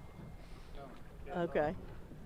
Did they move the pin, but do they need to move it a little bit more, or at this point is it is what it is? Or the left side of the course could be so favored that everybody wants to start on the left. There's a lot of different factors that come into where you start, especially with such a big line and all the boats. It's not as, there can be a lot of effects, but it seems like here when we were sitting in our boat, all the boats were sailing over to us and we're on the left side of the course. So maybe, it's a bit windier over here right now. It does look actually quite a bit windier than the right side. Right. It's funny because that didn't happen in the first race. Like the first race, they didn't really come that way. So now I guess the wind shifted. So yeah, I think the wind's always changing, and okay. It's not such a constant thing. 2, 1. And so it looks like the start of the pink race here. Again, we can see a lot of boats on port tack. And like I said before, they have no rights. So any boat coming on starboard tack has rights against them, and the port tackers will have to move out of the way. So it seems like, 90% of the boats are starting at the pin here and coming off. Okay, and we have the pink group is underway.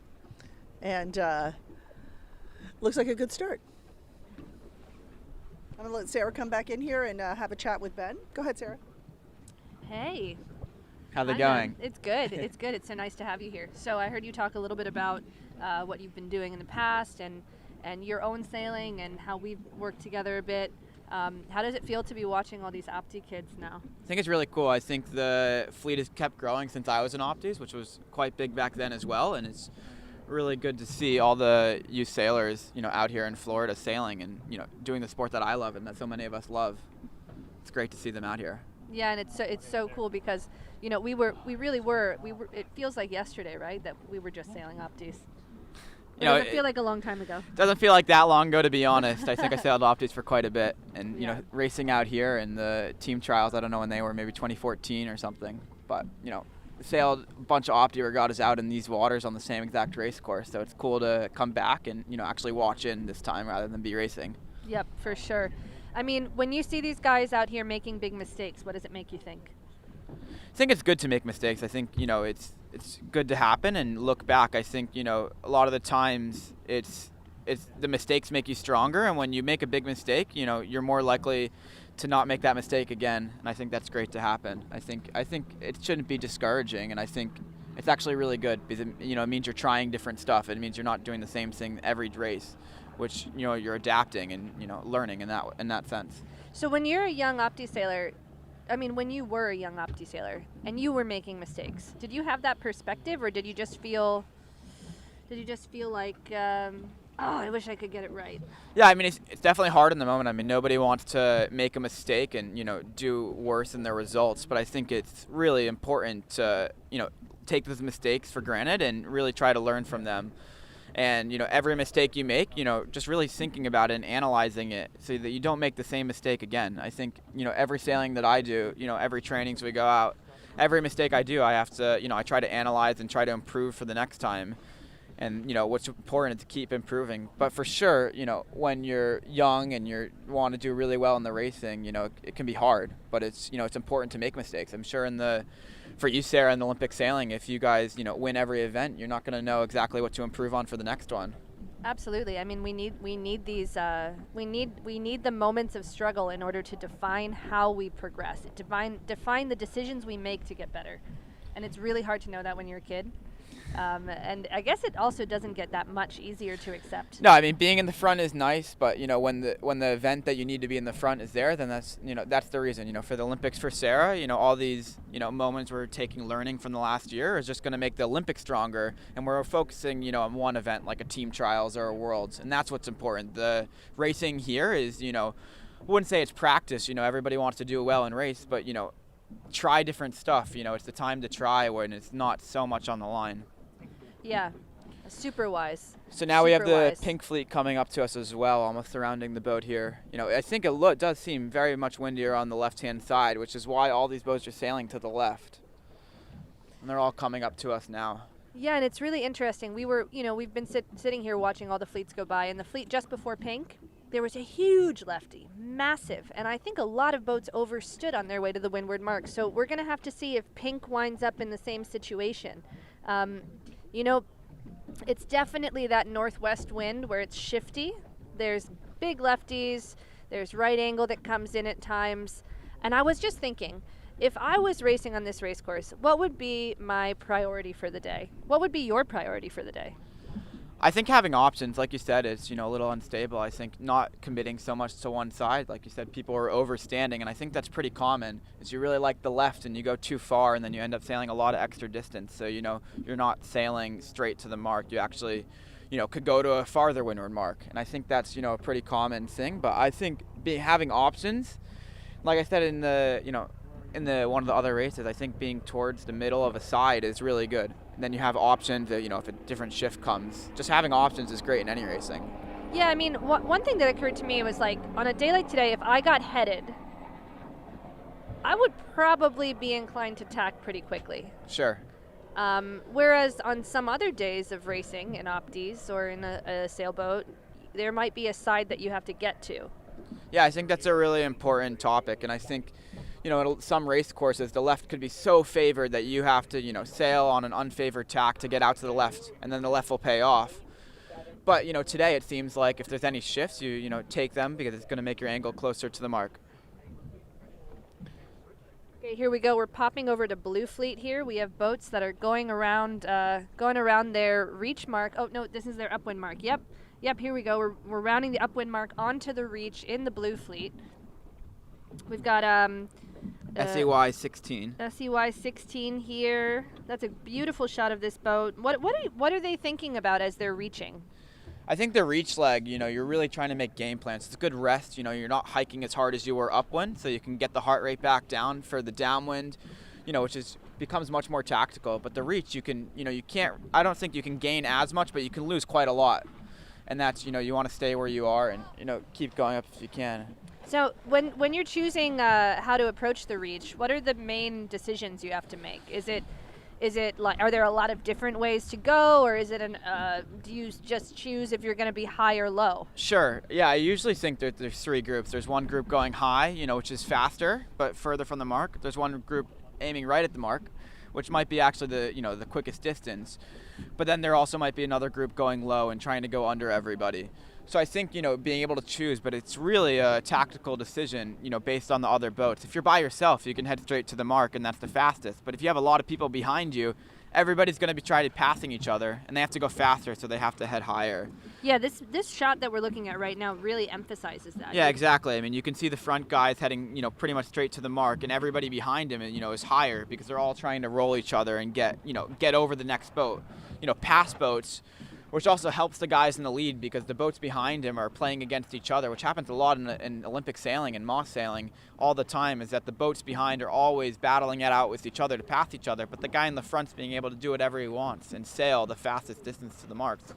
Yeah, I would say one thought on that is anytime you're free on a race course, anytime you're not under pressure, probably you should be focused on boat speed because then you can just extend. Yeah, exactly. Boat speed and sailing on the lifted tack, sailing, the shortest distance possible, almost like a time trial. For sure. And one of the hardest things in sailing is task switching, like being able to go from focusing on strategy or other boats on tactics to being able to focus on boat speed again. Like you have to be able to check into each item on your list and know when to use the speed and know when tactics are going to be the most important. Yeah, I think it's a really cool sport in that sense, and there's always stuff going on, and you have to switch modes a lot, especially in the opti sailing. Sometimes you're with a lot of boats, sometimes you're by yourself.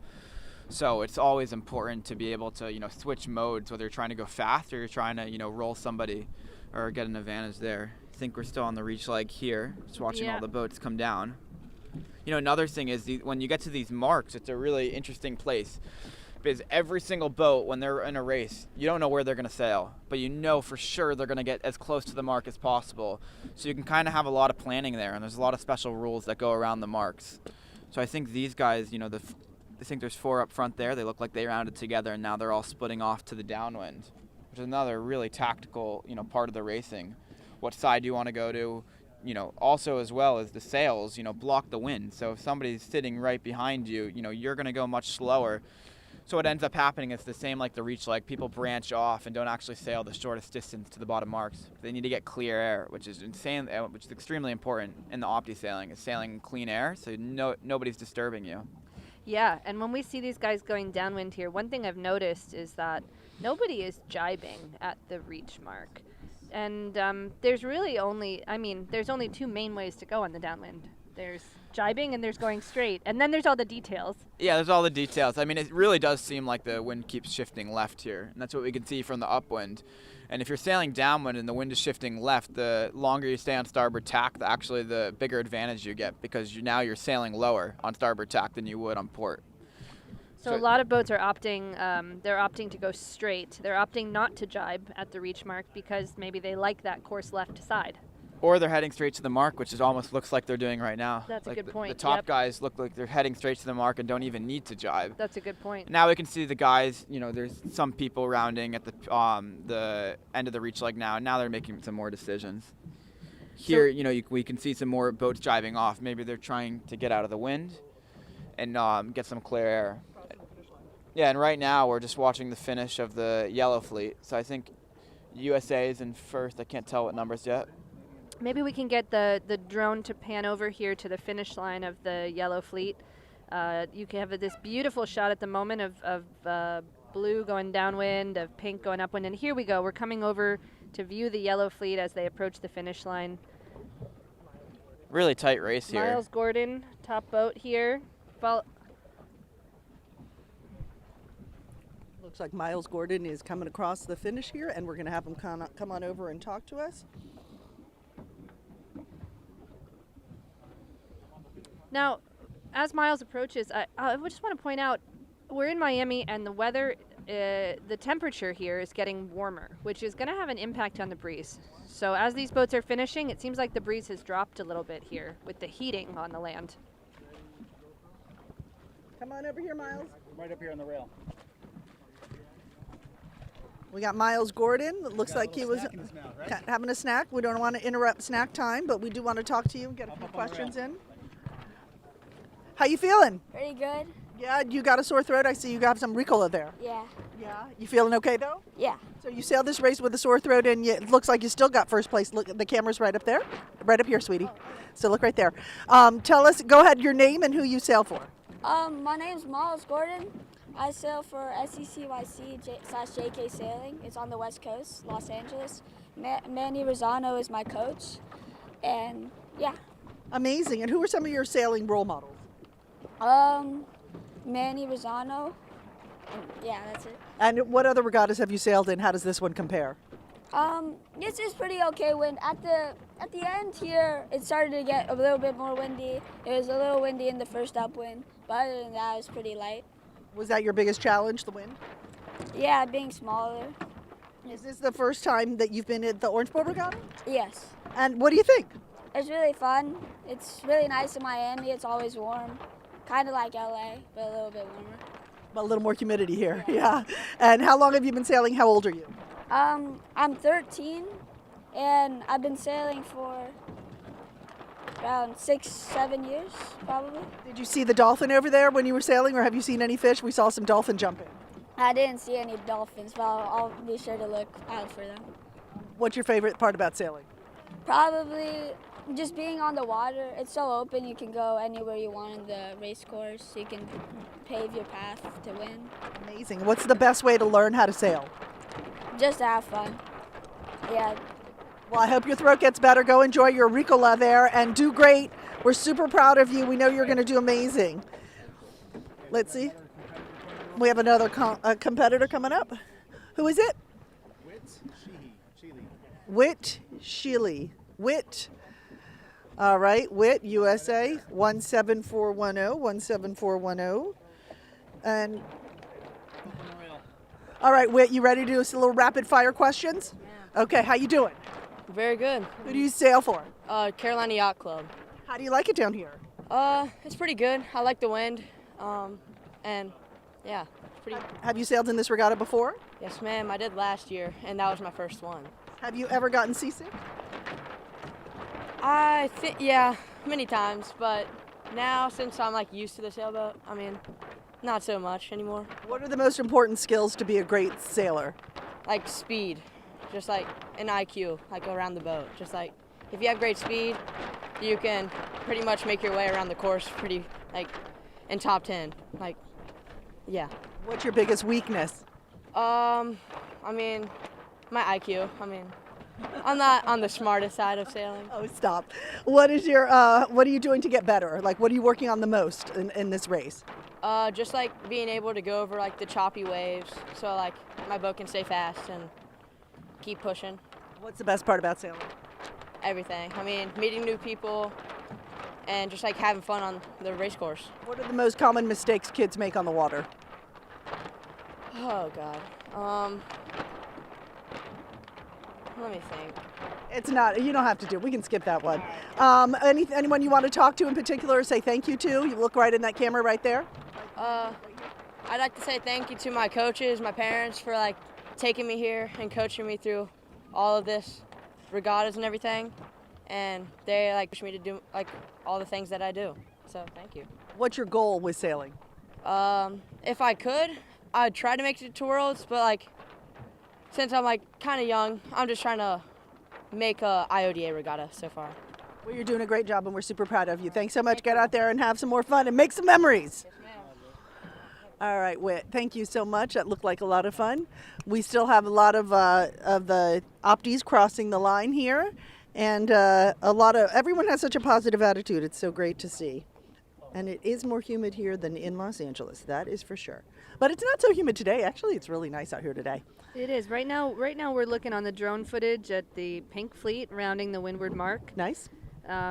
You know, as the day has gone on, it's gotten warmer and warmer. I was mentioning this before, and with the heating and a northwesterly wind, we can wind up with more unstable pressure. So I think what we're seeing in the last 30 minutes or so is bigger lulls, maybe longer lulls in the pressure. So those are like moments where the pressure is down, and then big shifts and changes with these gaps that come from the heating on shore. In the Pink Fleet, as they were going upwind, we had moments where the right side looked ahead and moments where the left side looked ahead, and it's hard to get it right. So watching these guys, just remember, as you watch them make gains and losses here, it's tough decision making on a race course with shifty conditions.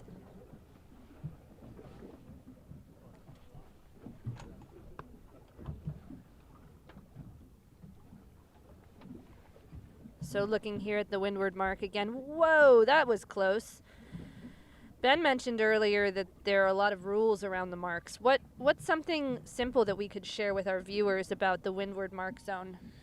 Yeah, there's a 3 boat length circle around the mark, and there's a lot of complicated stuff, but in simplest terms, the boat who enters the zone first usually has right of way over the other guys.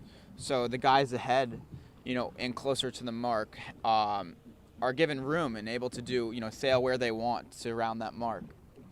So in the mark zone, sometimes people approach on port. How does that work?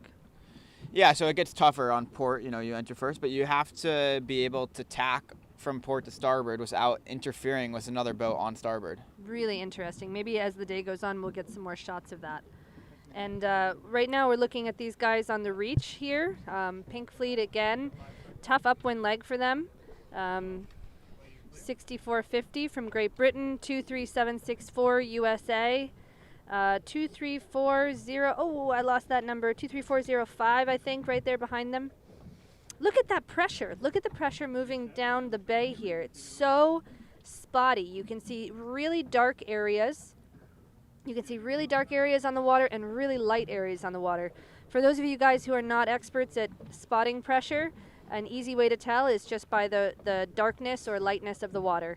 Let's take a quick look up at the sky as we're talking about weather. This is what our sky looks like and what are we looking over at downtown Miami. What we can see here is that we have some clearing of the high clouds overhead. This morning we saw quite a bit of high cloud cover for the last hour or so, and now it seems like it's opening up to blue skies over land. Blue skies mean sun, that means heating, that means hot air rising over land, and that can cause some instability and pressure for us today. Okay, so you got to look at everything. Hey, we have some questions for you guys. Oh, wow. Got people writing in. People would like to know, Jenny wrote in, while all your friends were playing baseball and soccer, things like that, why did you pick sailing? Ben, we'll start with you. I've done a lot of sports growing up, and I think sailing was definitely the most enjoyable for me. I really enjoy mental sports, and I also enjoy the physical aspect, and I think it really complements everything really well. You got to work really hard physically, but also you got to be really smart in the mental game and, making some really smart decisions. So I've always really liked the sport in that sense. I think it's, everybody can hike pretty hard here, so then it comes down to, who's going to make the best decisions, who's going to tack here, what side are you going to? There's a lot of thinking that goes involved in the races, and that's something I really enjoy. Yeah, I have to say, if I try to pick out the one reason why I wound up choosing this over other things, I think it's because all of those variables, all those details, there's a mystery involved in this sport when you're young and when you're a kid, and you can't know all the answers. And actually, not anybody can really explain all the answers to you because it requires seeing certain things over and over again and experiencing them directly. For example, being able to spot pressure, knowing what certain things look like on the water, looking at clouds, looking at the sky. You have to go through these situations so many times. And there's this really beautiful element of mystery in the sport that takes years to unpack. That's amazing. That was beautifully said. Thank you. Here we have a question for Ben. How would you describe the growth you've seen in this sport from when you really started? First of all, how old are you? I'm 22. And you started sailing when you were? Super young. I started competitive sailing maybe when I was 7, so I've been a while. Okay, so in that time period, how have you seen the sport change and the interest in it change or grow? Yeah, I think the sport's obviously been growing, a lot more sailors, and I think it's, getting better and better every year. I think something, really interesting to me now is when I was racing the NACR 15, which I put a lot of time into, there were only maybe 4 or 5 boats in the U.S., and I think, we never even got into the Orange Bowl, and now I think there's 10 or 12 boats here, and there's boats training all the time. So I think it's really encouraging for me to see all these youth sailors to go up into these also Olympic classes, which need lots of sailors to, keep growing the fleets and keep, making the U.S. better. And we have the Olympic Games next quad in L.A. in 2028. And, everybody will be able to have the opportunity, if they want, to be able to sail on the Olympic waters, which is, such an opportunity. And the sport of sailing is going to really come to the U.S. Every time there's an Olympics, people need to train here from all these different countries, from Europe, from Asia, all these other countries here, and everybody's going to be here in the U.S. So it's, extremely motivating to see that, and, for the future. Absolutely. That's exciting. I'm going to see if we get some more questions for you guys. In the meantime, let's catch up on the race and see what we're looking at. Sarah? Right now, we're looking at the pink fleet going downwind, and as I was listening to Ben talk about international athletes, saw ESP on the front of in the front of the fleet there. That's Spain. Spain is a country that has sent their international athletes here. Looks like we have a Spanish sailor in the lead in the pink fleet. So our Opti sailors here in the red, white, and blue at the Orange Bowl International Youth Regatta, they are getting a taste of what it's like to race against the international fleet and to make friends and to be exposed to new cultures and a wealth of knowledge that comes from everywhere. And that's going to continue for the U.S., as Ben mentioned, into 2028 when we have the Olympic Games here in L.A. Yeah, I think that's Nico Paolo in the front again. I think we interviewed him actually last race. I think he might have won the last race as well. So he's having a really great day out here. Yeah, we're going to have to ask him what he thinks the secret is. I know what he said was speed. He was focusing on speed. So speed is important, but now we get to ask him what else. What else is, there's always stuff going on in these boats. Speed can win run race, but, to be consistent, in sailing takes a lot of different skills. And it's not usually, if you do the same thing every race, you're not going to be able to, win every race. So always being adaptable, being able to change different stuff, is super important in this type of racing. Yeah, it's funny. Yesterday we were watching the Club 420s and the Lasers race, and one thought that came to me then was like, being a good athlete in this sport requires you to be good at noticing when something changes. So, speaking to what Ben said, you can win the first race of the day, but in order to win the second, you have to be looking outside the boat and thinking about what's changing on the course and being willing to adapt your priorities to the conditions and to the fleet psychology. So now we're just watching the finish of the blue fleet right next to our boat, and Annie Holmer is winning the race again. I think she won the last one as well. So we got to ask her how she's doing this, race after race today. 22810, Annie Ulmer, Coral Reef Yacht Club, one of the top athletes in the U.S. right now. Annie! Annie! Annie! Yeah. And send Paloma over too. Okay, and this is Paloma. 23961, Paloma Herrera. She's also coming to talk to us.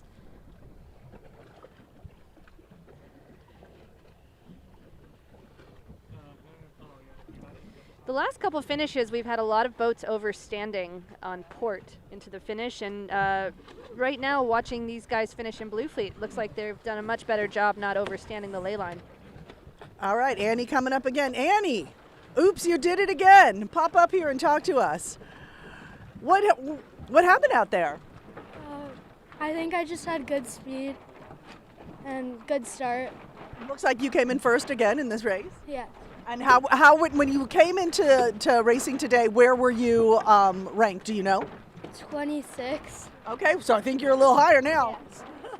How does that feel? Good, really good. Yeah. Tell me about the physicality of this sport. How physical is it when you're out there? People think, oh, sailing's easy, it's leisurely. Is that true?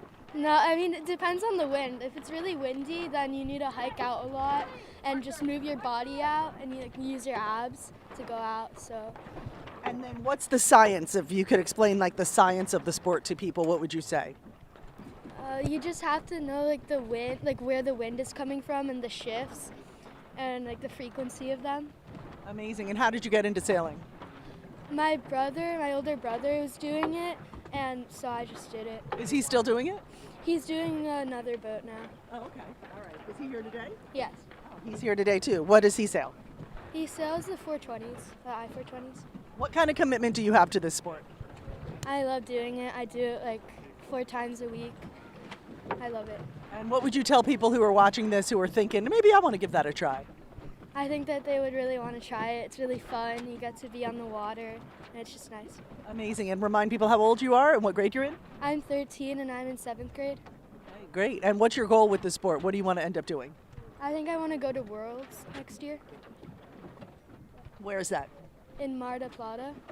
Great. Do you want to say anything to anyone before you leave? I know you got the chance last time. You think of anyone in this last race?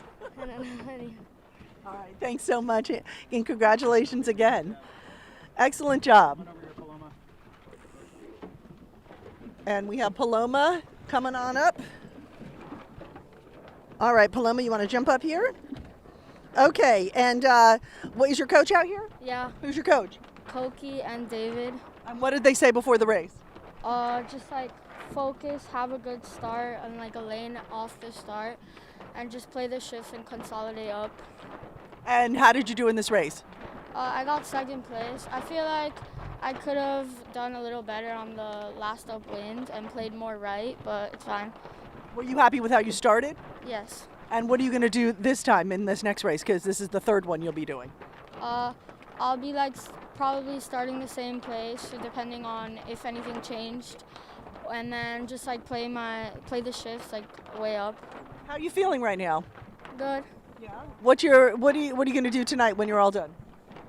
I don't know, probably watch TV. What do you think about being a part of a regatta that involves people from all over the world?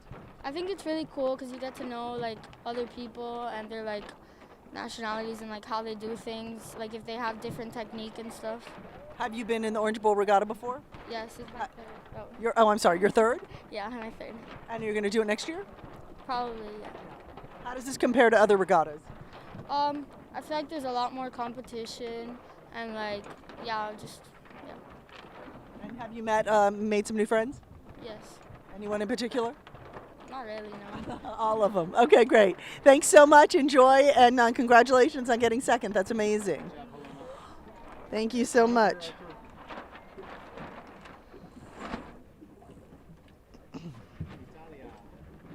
Come on up. Oh, Italy. Hi, how are you? Fine. You mind if we talk to you real quick? What? You want to sit up here? Sit. What's your name? Arthur. Arthur? And you are from? Italy. From Italy. How long did it take to get here? Huh? Did you come here you flew here? You flew on the plane? And what do you think of the race? I think Orange Bowl is a so good regatta because the wind in Miami is so good and the wind is shifty, so it's interesting. Have you been to this regatta before? Is your first time? First time? It's my first time in Miami. First time in Miami. Yeah. And what do you think of the city? I think it's so good. So good. Great. And how did you do in the race? Did you do well? Well. Okay. Great. Well, we hope you come back next year. Thank you, Arthur. Okay, thank you so much. That's Arthur from Italy. We have people from all over the world. I think we have 30 countries here represented. We have 710 sailors and 30 countries. Pretty impressive here. So, Cynthia, we're right now, what we have queued up on the drone here, we have some great footage of the Pink Fleet going around their bottom mark. We're looking at just a ton of boats rounding the gate marks here. We have a gorgeous view up the course. We can see a big line of pressure coming down from Dinner Key area. These boats are not yet in it, but it should have an impact on their final beat as they head to the finish line. At the moment, it seems like the fleet's splitting between the left and the right turn pretty well. And while these guys are doing their upwind to the finish, the yellow fleet has started to go back into sequence for the third race of the day. All right, so what do we are going to wrap up here with the red, white, and blue, and we're going to get ready to head over to the green fleet. So you want to give us some final words on red, white, and blue and how they went out here today? We'll get the last finishes of the pink fleet, and after we do that, we're going to relocate. So overall today, any thoughts, any complaints, Sarah? No complaints. I'm really happy for these guys that they've had some nice racing. It's pretty flat water today with the northwesterly breeze. We've seen enough pressure to hike at times and enough pressure to sit in the boat at different times. And I think big picture for me, if I was racing today, I would put a premium on starting at the line biased end. So for the most part, that's been the pin. But I would make sure to stay lifted. So if I started at the pin and I had a lefty, I would get on port. Okay. And I think that the nature of these short and quickly changing patches of pressure means that you don't have a lot of time to sail on the headed tack. So you just want to get in phase and try to use every puff to cross bows when you can. Okay. So these are our youngest sailors are Green Fleet, and then we have Red, White, and Blue. That's where we are right now. And then the 420s, which we saw yesterday, and the ILCAs, which we saw yesterday. So we're going to finish up here with the pink crossing the line. And then we're going to relocate to our next course with our youngest sailors. They're always fun to talk to.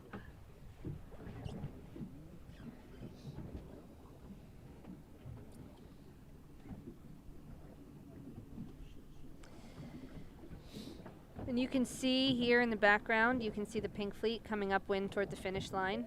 Looks like we've just seen the tail end of the blue fleeters finish. Okay, Tough racing for these guys. We're proud of them. It was hard work today. Hard work in that race to figure out where to go. And sometimes it can feel so difficult for our younger sailors when it's not really clear what the priorities are. And I just think it's important for the parents watching and spectators watching, and for the kids, if you go back and review this footage, just know that you're not supposed to have all the answers all the time. And Ben Rosenberg, who's commentating with us today, he said earlier, making mistakes is a great way to get better. And if this is not your peak event for the year, then take these moments as a chance to learn and grow and figure out how you want to impact your performance for your next peak event. On a day like today, with the shifts, with the current, look at the fleet overstanding the finish line here. There's at least 20 or 30 boats I can count here who are making big mistakes. That's okay, though. I mean, the mistakes are the way that we get better. We have a question from someone. At what time will you be streaming the Green Fleet? So we're just to remind people, we're going to relocate in just a little bit. We are going to have is this our pink crossing the line right now? Is this our finish? It is. This is okay, our finish. After we have them cross the finish, we're going to wrap it up over here and head to the Green Fleet. And it looks like a tight finish, guys. Really tight. I can't tell who's in front. Can you, Sarah? It looks like 2, 3, 4, 6, 9 is leading. Very close behind them is 23108. Woo, this is but tight. Unclear if 3400 will cross the line before 23408. I think that it's 23469. Well, again, we're not the official source of results here, so this is just my read on it. Marcus Durlock looks like Isabel Vega. Marcus, Isabel, and Nico. Nico's had a good day today. He talked to us earlier and he told us that he was putting a big emphasis on boat speed today. I wonder how that played out for him in this race. I think he was leading earlier in the race, and boat speed is really clutch, but let's see if he thinks that maybe there was another priority there that could have been in play to create a slightly better outcome for him. All these guys crossing the line. Okay, let's jump right on up here. How we doing? 23108. What's your name? Isabel Vega. And how did you do in that race? I did pretty good. How do you? What place do you think you came in? Second. And how does that feel? It feels really good. And where are you from? I'm from Lauderdale Yacht Club. Oh, so you're not too far away, huh? Do you stay in Miami for the regatta, or you go back and forth? No, I go back and forth. Okay. And who taught you to sail? I started sailing in Puerto Rico, where I was born, but Pilo and Arthur and Alex. And what do you want to do with sailing in the future? Is it something you're going to stick with? Yeah, it is. I think I'm going to sail with my brother in a different boat. Oh, when you're going to do 420s and sail together? Either 420s or NACRAs. How old were you when you started sailing? I was around like 8 or 9. And what do you think the best way to learn to sail is? The best way to learn to sail is to have fun and to sail with competition. And what was the toughest part out there today? The shifts are pretty tough. In this bay, it's kind of hard to see some shifts and some things, variables. What do you think of the Orange Bowl Regatta? I think it's a pretty cool regatta. There's a lot of sailors from different places, and I think it's a fun regatta, yeah. Amazing. Thank you so much. Congratulations. And you'll do great in the next race. Thanks so much. Hey, look who it is. Marcus is back again. Marcus, how did you... Yeah, you can do it. We want to hear from you. Of course we want to hear from you, Marcus. How did you do in this race? I got first in this race. And what did you do in the last race? Third. So how do you feel about that? 4 points total for today, which is a lot better than the first day, which was 25 or something. Well, that's great. And so you want to get as few points as possible, correct? Yeah. Okay. And what did you do today to get first? I did exactly what I wish I'd done in the first race today. I started pin, port, tacked the fleet, crossed over the fleet for 2 or 3 boat lengths, tacked, went far to the left. Once I got on the left, I got the very big shift that I knew was going to happen because it happened in the same race and in the races that I was watching of the other fleets. I got lifted and went and had like a very big gap from the right fleet and the left, and people that went far left because of they just went more too far left, I guess, and then the people that went right didn't get any of the shifts, so they were the furthest back. Up towards the top mark, we had a couple random shifts that got thrown in there, and I just played those normally. I tacked and tacked back and stuff, and then that's when some of the people on the right started to gain. But I maintained second. I was second the whole race with my teammate Nico Palo. He's Spanish, and then I eventually crossed. I passed him on the second upwind when we got the big lift that keeps happening on the left again, and it was a reach to the finish line, very close reach, but it was still a reach, so I reached down over him, and then he got my bad air, and so then I was able to pass him, and there was a girl that was going to pass under him that looked like she was going to pass me, but I rolled her too, and then I just finished. So. Well, you did an amazing job. We're super proud of you. Get out there and get ready for the next one. Have a little snack, do what you got to do, but always have fun. Thanks, man. Take it easy. Hello, come on up. Oh, here we go. Wait, you got to bring your boat too. Yeah. This is Casey. Casey Maury. Okay, where Casey's coming up here on the side. We're going to take a drone shot for you to see what's going on. We have people still crossing the finish line here. We're going to talk to Casey, and then we're going to wrap it up, and we're going to relocate to the green fleet. Come on up here, Casey. Casey, how you doing? How you feeling? I'm feeling good. And who do you sail for? I sail for Coral Reef Yacht Club. And how old are you? I'm 10. Have you sailed in this regatta before? Not in red, white, and blue, but in green fleet, yes. What's the difference between green fleet and red, white, and blue as far as the competition goes? Well, red, white, and blue is much more competitive, and green fleet, it's also different courses, and it's a lot less competitive. There's less, people are not as good there, so. It's younger sailors, it's younger. And that was my last regatta for green fleet. Okay, and that was last year? Yes, that was last year. And so you're going to stay in red, white, and blue for a little while until you're 15, I think? Yes. More or less. Okay. And what do you love about sailing?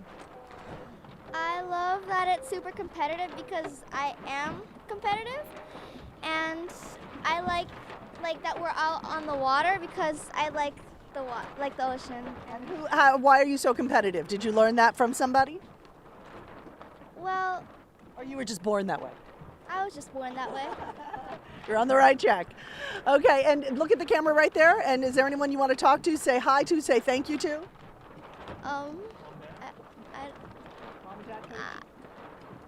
I want to say thank you to my coaches because without them I couldn't have been this good. And yeah. And also my parents for letting me be in this sport and paying for a lot of my things. Amazing. Thank you so much, Casey. Have a great day. Enjoy the rest of the day sailing. And she was just a perfect transition. This is her first time sailing in the red, white, and blue fleet. And last year she was in the green fleet. And we are going to go over to the green fleet just momentarily. But right now we are going to show a little interview. What is green? What is red, white, and blue? What are ILCAs? What is 420s? It sounds like a poem or something. It's not. It's an introduction to this video that we're queuing up right now. Raul, we got the video ready? We do. Take a look at this. While you're watching this, we're going to be relocating to the next course. Right, sir? Yep. Okay. See you soon. Hi, my name is Alex Vostelvecchio, and this is the Coral Reef Yacht Club Green Fleet team. So today we're going to ask a couple of questions to all of our teammates at Coral Reef. Vivi, what are the 4 qualities? Respect, kindness, kindness, love, and peace. So why do you enjoy sailing so much? I enjoy sailing because I get to talk to all of my friends. I get to be around people that I actually enjoy being around, and it's something that I find fun doing. Just an overall like stress reliever for like school and stuff like that. So, Sammy, why do you love sailing and how long have you been doing it? So I honestly love sailing just because it gives us like a really good experience for the future to like build up qualities that like Vivi said. And I've been sailing for like 3 years or so, 3.5 years. So, Chris, how does sailing impact your life? It really helps me, and everything I do, it helps like stress relieve me, like Victoria said. And it's like a separate life where everything's very fun for me, and nothing I do I don't like. I really like everything, and I make a lot of friends. So, CJ, how has sailing changed your life for the better? Sailing has changed my life because it has taught me how to really focus on something. If it's something I love, I'll do it. And it taught me how to just focus on that one thing and get better at it. And it also helps because when you get better at something, you like it more. So, Danny, how does sailing impact your confidence in everyday life? Sailing impacts my confidence because before I wouldn't be able to say something in front of all of you, but now I feel comfortable with it. And not just here, at school, everywhere. We are the Coral Reef Yacht Club sailing team. We'll see you on the water. Hi, Casey. And what are you excited about this year? I'm doing a lot more with bigger boats as well as these opties, and I'm excited to be doing way more like bigger regattas and really fun places. Now, you're red, white, and blue now. What will you be next year? I'm probably going to start doing 420s. And are you excited about that? Yeah, I am. I already started doing my school's team, and I can't wait to move up a little more. Amazing. Hey, have a great day out there on the water. We got one more friend here with red, white, and blue. Your name is? Sophia. Hi, Sophia. What's going on right now? Tell me what's happening. We're launching our boats for practice day. Okay, so we're actually shooting this a few days before the race actually begins. This is practice. And why is it so important today to get out there and practice? The regatta starts tomorrow, so you just want to get like all broken in and ready to sail. Are you ready? Yeah. Are you excited? I was sailing last week, so I'm really excited and ready. And where are you from? Annapolis. Oh, Annapolis. Great. Well, welcome to sunny South Florida, or overcast South Florida, I should say. Thank you. Have a great day, guys. Hi, my name's Garrett, and I sail for Coral Reef and for C420s. And what are the 420s? C420s are a double-handed boat, usually sailed after Green Fleet and Red, White, and Blue for usually older sailors. And yeah, it's a great boat. And who's your teammate? Manolo Campos. And have you guys sailed together a long time? Yeah, we've been sailing together for like around a year now. And why do you do it? Because it's fun, like to be in the water, like just like great out, great weather, and it's just super fun to be racing everyone, so it's just fun to do. What do you get out of it? I mean, experiences, a trophy maybe, but it's just like really fun to do, and friendship, experiences, stuff like that. And have you been in Green Fleet, then Red, White, and Blue, and now 420s? Yeah, I've done all of them. And for how many years? 5+, yeah. And why would you tell someone they should give this a try? I think you should give it a try because, I mean, if you love the water, especially since you live in Miami, it's just like it's super convenient to just go out in the water and sail. And I mean, it's just, like I said before, it's super fun to just go out and sail. Almost a crime not to. Yeah, exactly. All right, this is Manolo, my crew. Hey, Manolo. So how do you feel about the regatta this year? I'm feeling good. I feel like we can do pretty well. We just got to hope everything goes our way and that we can do better than everyone else. What's your strategy? Well, want to win. It's always the goal. But yeah, I think just sail fast, see what we can do with the shifts. And, yeah. What do you talk about when you're on the water for that many hours? Mostly we talk about like what we see, clouds, weather-wise, what's on the water. And every once in a while we'll crack a joke or whatever, but yeah, we just try and keep it fun, try and keep our heads cool. Have you sailed together a long time? Yeah, we're coming up almost on a year sailing together. And how's it been going? I like him, he's chill, so it's been going well, yeah, no complaints. And what do you think? I'm happy. We're gonna try and see if we can do better at this regatta than we have before, so yeah.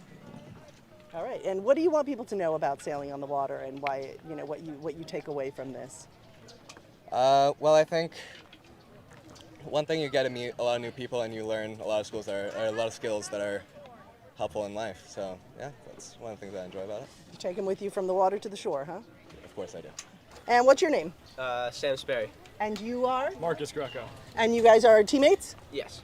And what are you doing here today? What's going on right here? Well, we're rigging up our masts to get ready to go out and practice. And how long have you been sailing? Well, together this is our first day, but sailing, like, as long as I can remember, probably. And who do you sail for? So I sail for Buzzards Yacht Club in Cape Cod, Massachusetts. And you sail for? New Bedford Yacht Club. So how do you guys get put together as teammates? It's a funny story. My crew injured himself a couple days ago, right before the event. So I was on my way home from vacation in the Bahamas, and I got a text from a friend saying they need a replacement. So 2 days later, on Christmas, I was on a flight down here, and I'm excited to be able to sail again. We've known each other, we're good friends, but we've never sailed together, so we'll see what happens. Yeah. So how do you decide, like, is there a number 1 spot, a number 2 spot? How does that work? For who's going to be skipper and crew. So he's better at skipper, and I'm better at crew. So it's a pretty easy decision. Yeah. Yeah. Okay, so you guys, you feel pretty confident? You think you're going to do well as a team, even though it's your first time sailing together? We'll see what happens. I have some confidence. I think we do pretty good. Yeah. What is the one guarantee, out of sailing, that what happens? Well, we'll have some fun because we're sailing Miami. What more can you ask for? Yeah, right. And I think we'll try to get at least gold fleet, maybe top 30, top 25. We'll see. Does that sound good to you? Yeah. Thanks, guys. Okay, so we have some ladies here racing in the 420. Go ahead and give me your names. I'm Ellie. I'm Anna. Sage. And who do you all race for? What club? NB4C. Which is? Newport Beach. Same thing. Oh, Newport Beach. Okay, Yeah. great. So what do you think of South Florida? I really like it's warm. So that's definitely a plus. Yeah, it's nice. And do you guys race together or separately, or? I mean, we're all on separate boats, but we're gonna practice together today. Yes. Okay. And what are you looking forward to the most? I'm really just looking forward to meet everybody again because I haven't seen them in a while, and just the racing. And what do you think? Have you checked out the conditions, the water, the weather, or do you have any concerns? I mean, it looks pretty good. The weather seems pretty consistent, so I don't know. I'm excited to try the different conditions. I've never sailed in this part of Florida, so I'm excited to see kind of what it holds. What do you think is the most challenging part of being in a whole different part of the world? I think just getting used to conditions and the water here, but it's good that we have practice days ahead of time to kind of get used to it. Okay, so you guys think you're going to do pretty well? What do you think? Hopefully. We're really looking forward to it and see what our results look like. Okay, well, best of luck to you, ladies. Thank you. And this is James. You won last year at the Orange Bowl Regatta. What division? ILCA 4. And how did that feel when you found out you won? It was really tight going into it. So when I won, I was honestly excited about the football game because we knew about that before. So that was just a really good experience. That I got to I got to invite my coach and my brother. So tell me how that works, the football game. So they take all the winners of each class, and then we go on this bus, and then what happens is we get to go on a field like any other person, but then we get recognized on the field. So that was just a really immaculate experience, just going on the field. You gonna do it again this year? Hopefully, I'm trying. Yeah. What was your strategy of winning last year? How did you pull it off? Well, I was pretty new to the boat. It was one of my first regattas, so I was just mainly focusing on speed, and then just kind of keeping my head straight throughout the regatta. And I was just really consistent at the end, and it worked out. And why do you like sailing the ILCAs? They're really physical, and it's a really technical boat. So that's really why I picked it. It's a really physical boat, and I feel I'm more physical than most people. So that's where I extend. And who do you sail for? What club? Well, my club is South Carolina Yacht Club. I live in Charleston, but I'm with Team SP, my coach. That's Team SP. His name's Stefano. So I'm with him. I'm on a little private team with him right now.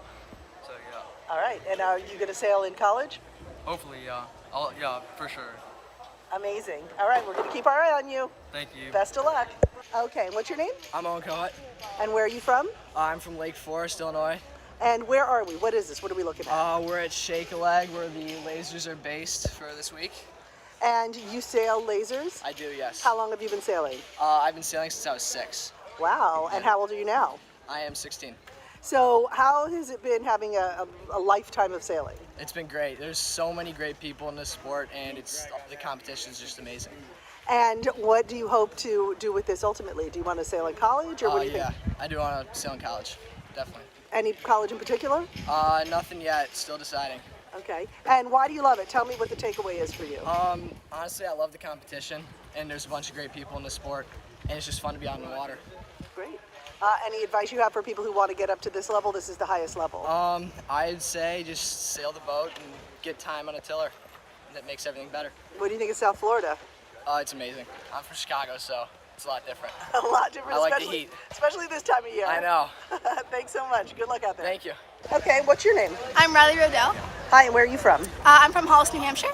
From New Hampshire. Yeah. So South Florida's a little different. It is, yeah. Welcome to South Florida. And you are sailing in the ILCAs. Yes, ILCA 6. And what are you doing here right now? Just educate the folks at home. I'm putting on my rudder, and then I'll attach the tiller, and this is how you steer the boat. And you're getting ready to do a little practice run? Yeah. Okay. What do you think about being here at the Orange Bowl Regatta? I'm excited. It's my first time. Yeah. Why did you want to participate? I'm a college sailor, and I want to sail lasers in college, so I had to get some more experience, so I'm here. And you already sail in college? Or I do, yeah. Where do you go to school? Hobart and William Smith colleges.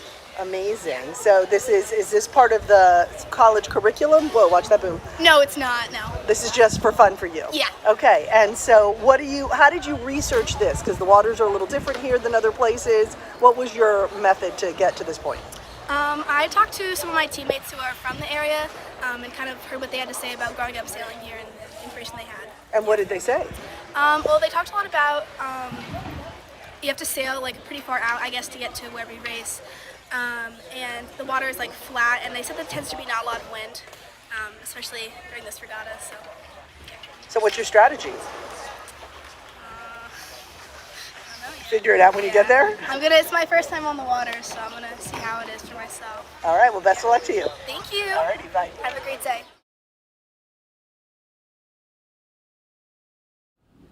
Good afternoon and hello again. I am Cynthia Demas alongside Sarah Newberry-Moore. She is our sailing expert out here today.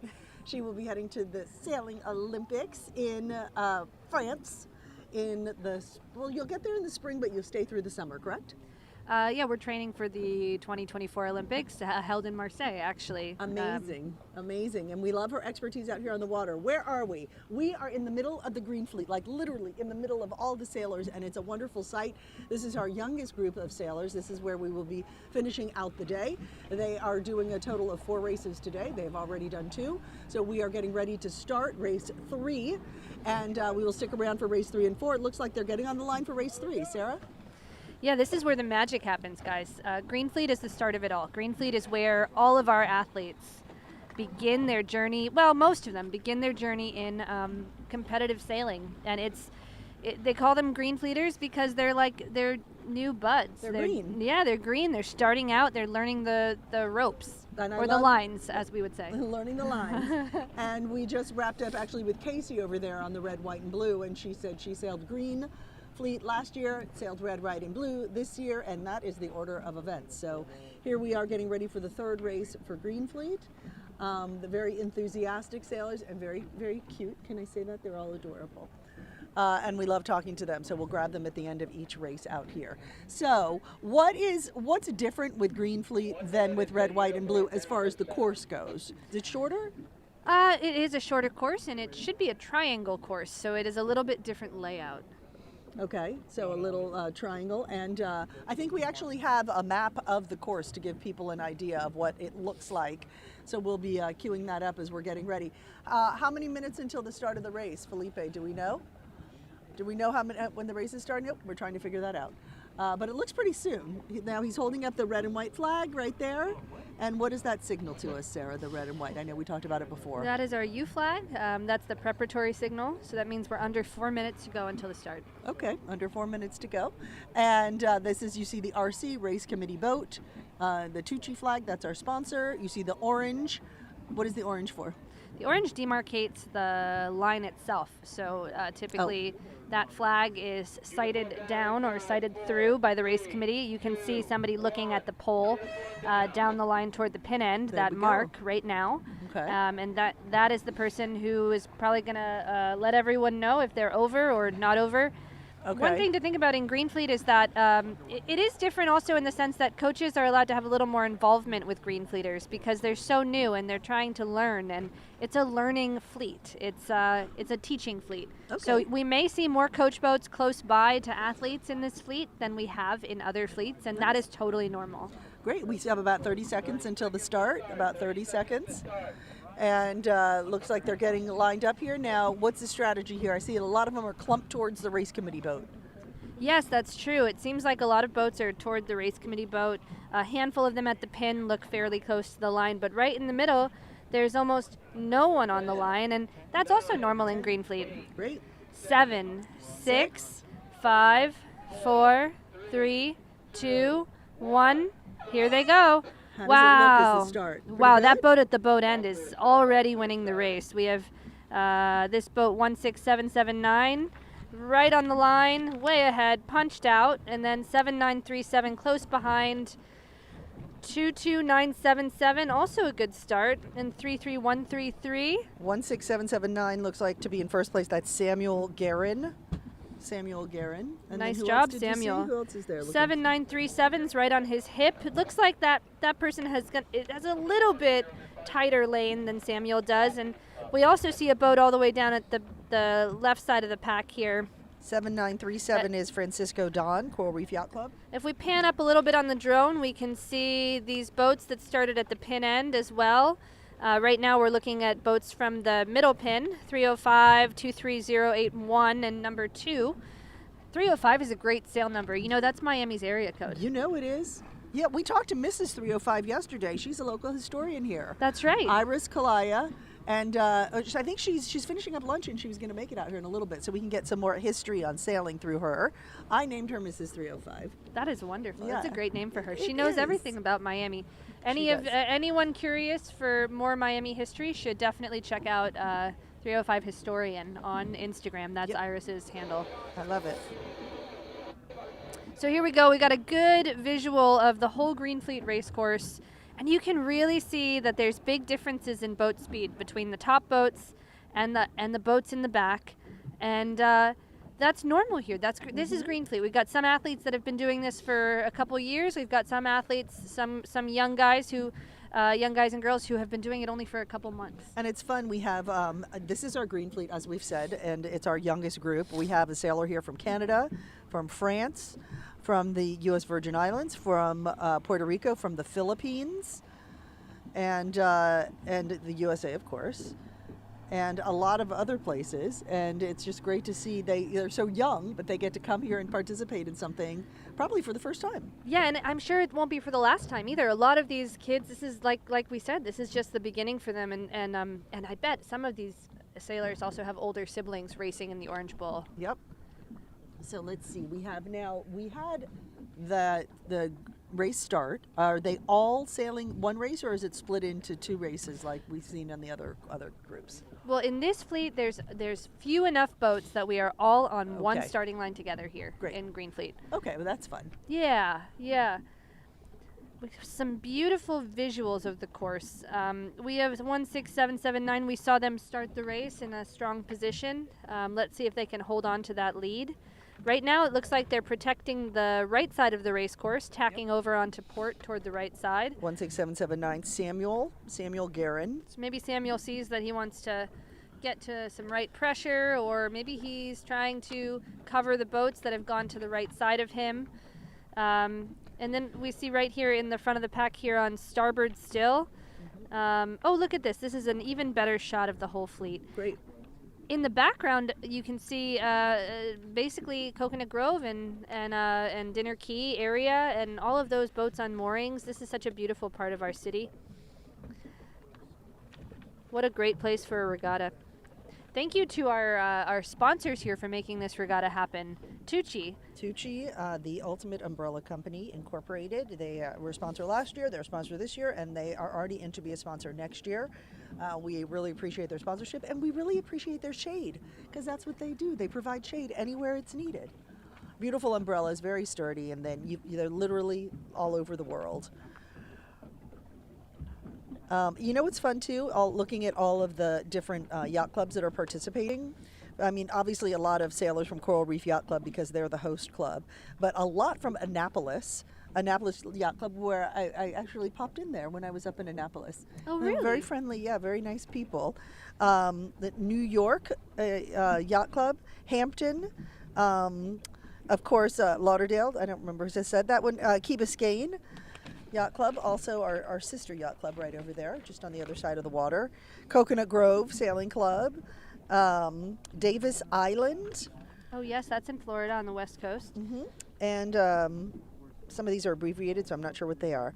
But it looks like we're really well represented, and it's so fun to see. And we just invite sailors from all over to come down. You know, you can register pretty early to be in the Orange Bowl Regatta. You just have to go online and find out how to register. But I do believe that we were sold out this year.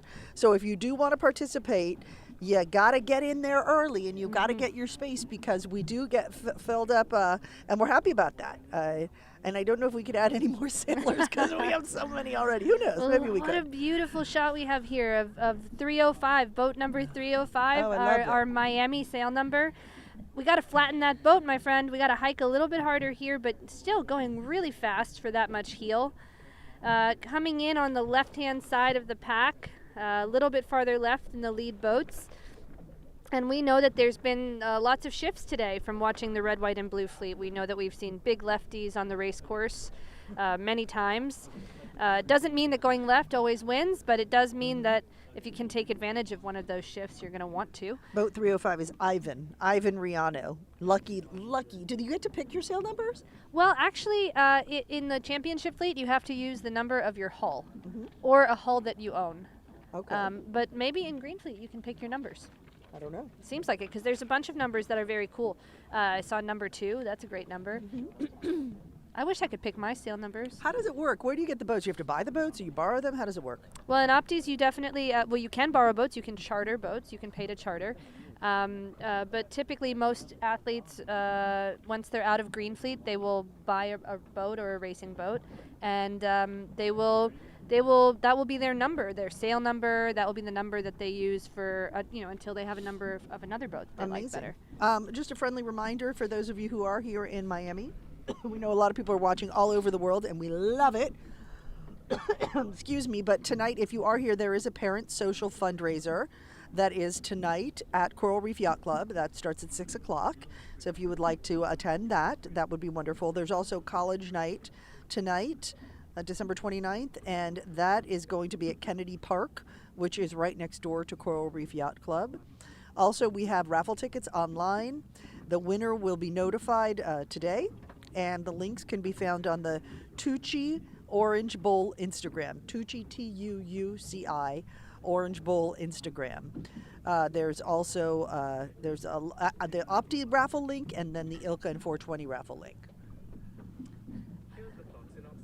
Look at this shot here. Ooh, this is a really good view of mark rounding. Great job. So this is the mark zone, and what we were talking about earlier is that, the boat that enters the zone first typically has rights. If you're tacking in the zone, you lose your rights. So if you enter that zone on port and you tack right there, you lose your rights to round, well,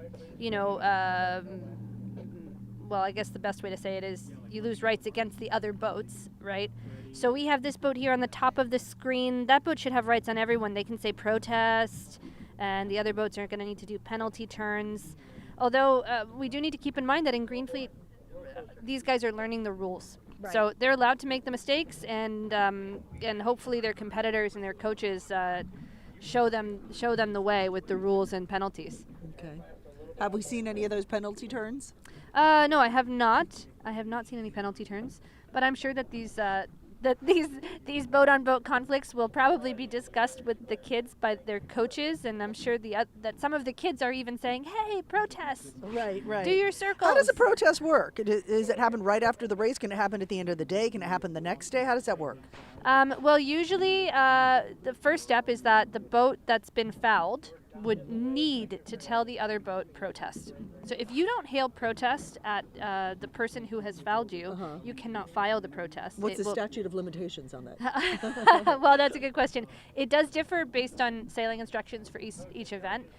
Some regattas, the kids will need, or the sailors will need to tell the race committee at the finish, or in Olympic sailing and in bigger, more adult professional classes, just simply informing the protestee is enough, but you must file your paperwork before the protest time limit. Nice. And that is set out in the sailing instructions ahead of time, what that time limit will be. Wonderful. Let's see. Oh, hi, Mom. My kids are saying hi to me. They wrote 4 times. Hi, Brooke and Gibson. Thanks for tuning in. My kids, they've done sailing camp a few times, so I'm hoping to get them out here in the regatta sooner than later. Wow, it's yeah. so much fun. Hi, Mama. Oh my Hi, goodness. guys. Look at this mark rounding. These boats are all stacked up here. It is so hard for these kids to learn how to do these mark roundings smoothly as they're building their skills. So I know it probably feels high stress for them, but it's really exciting to think that in a few years they're going to be commanding their vessel around this mark instead of struggling a little bit to gauge distance and time. This is just the start of it all. So these little guys they're gonna be nailing it in a few short months or years. It does look to me like there's a bit of current pushing them, though, right? Like it's kind of these boats are tacking above the mark and drifting into it as well. Amazing. Let's see. That's Dorian Goldberg, who I remember from last year, by the way, says that's an awesome drone video of the mark rounding. Love it.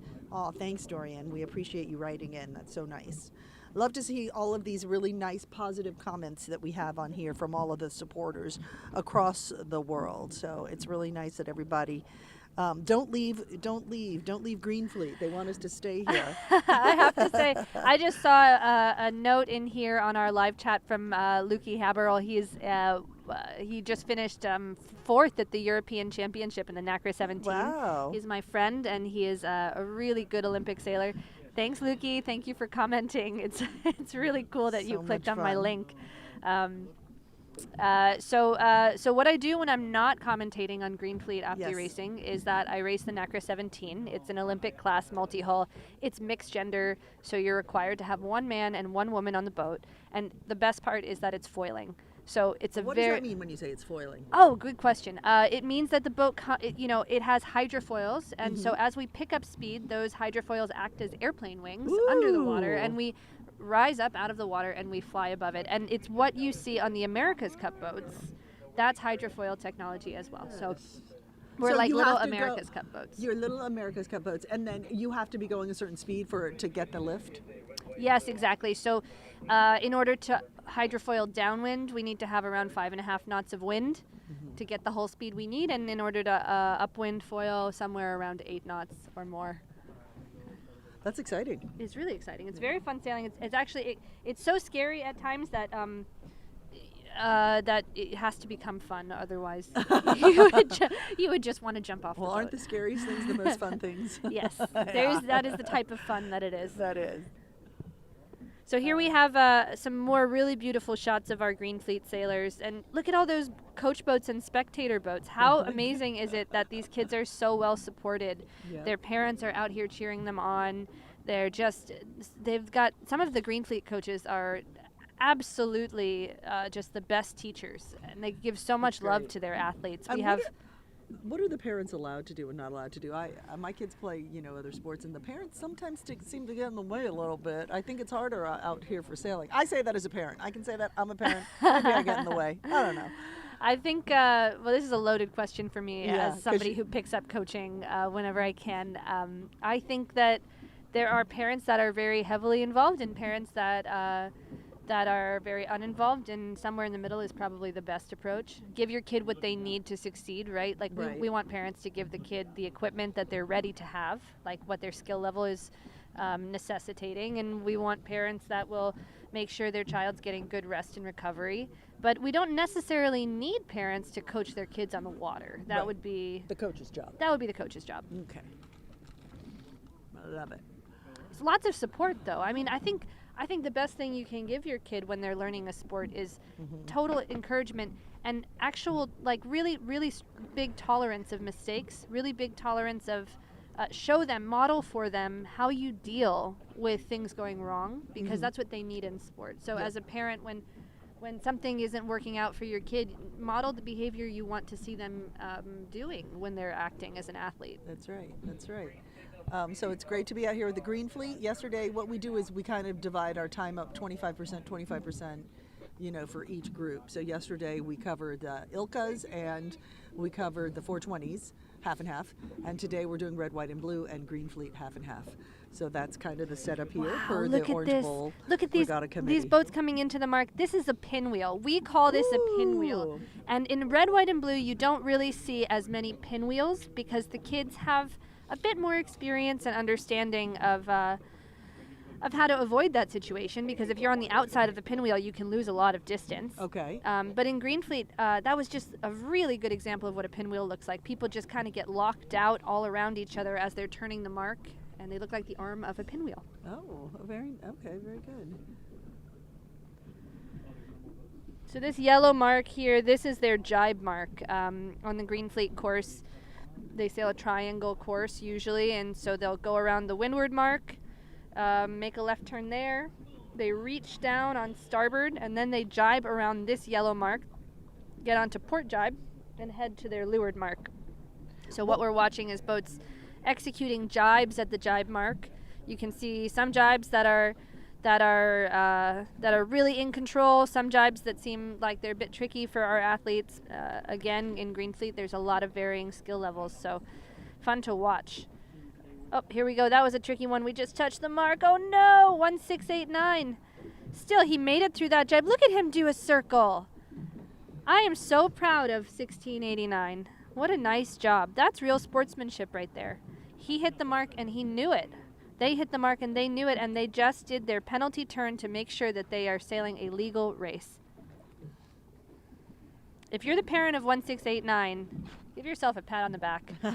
Very good. And give your kid one too when they come off the water. How cool. I'm looking up the name of 1689. Christopher Chu. Christopher Chu, well done. 16779 in the lead here, closely followed by number 8. So 16779 we know is that Samuel Guerin. Samuel Guerin. He got started in the lead, kept it in the lead. Who's behind him? Well done, number 8. We have number 8. USA 8. Let's see if we can find that name on our list. We have so many sailors Here we go. on the USA list to 8, look at. Alexander Kilo. Nice. That's a local sailor here. That's a Coral Reef Yacht Club sailor, number 8. Key Biscayne Yacht Club sailor. I apologize.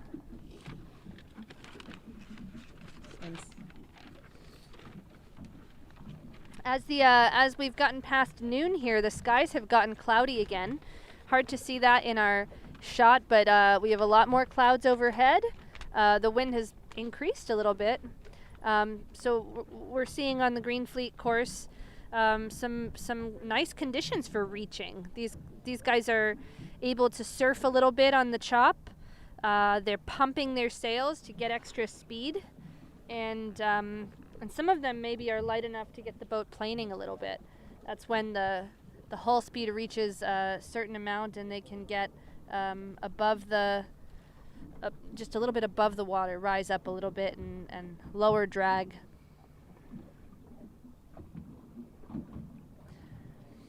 We're just loving the comments that are coming in on our live chat. Thank you guys so much for staying engaged with us. And really, if you have more questions, we'd love to answer them for you. If you want us to give a shout out to somebody, let us know.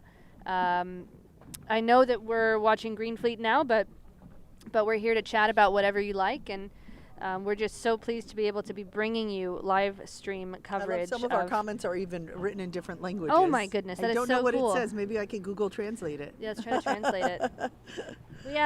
We have Coach Michael coming over here. Oh, Coach Michael, I love him.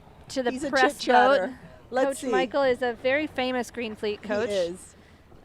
Maybe he'll share some words of wisdom with us. Come on, What Coach do you Michael. think, Cynthia? You want to ask him? I'm fairly 100% certain he will. Coach Michael, we missed you. You took so long to come visit us. Come right up here so we can get you on camera. Okay. Yes, you see the safety? Safety, that's right, for sure. Sit up right here. Join us. Join us. Michael. Yes, Sarah Newberry. Whoa. Whoa. Oh, you can see here me. I like you, Ransom. Here, join us right over here. Here we go. Sit right here in between me and Sarah. This side of the green line. This side of the green line. Right here, Michael, Coach Michael. Because otherwise you're not in the camera shot. Yeah. Oh, okay. Talk to me about how it's been. Scoot over just a little bit. How's it been going out there? Tell us. Well, good afternoon. No? Good afternoon, everyone. So just the kids for me, having a good time today, especially with the conditions. This is normally what we're training for, and the kids this is our home campus. The kids master, and they work very hard to achieve what they're doing today on the water. No more than they also achieving results. Also, they practice camaraderie, and also they have, for me, sportsmanship. When I see it on the water, it's the biggest talent that I can give these kids, that they can practice love, kindness, compassion, and also helping other kids. And you will see that our team all the time. When our kids can help somebody else, it makes me very proud. And also you can see the results on the water about them. And this is Coach Michael. He is the coach with the Green Fleet, in case you didn't figure that out. And how long have you done this? Almost 15 years. Why? Why so long? I mean, with the same age group for 15 years? Yes, same. I can move from here because I feel that I'm very blessed, and I had a great opportunity to do sailings at a very young age. And I discovered that I can give back of the passion, of the love of the sailing into the generations.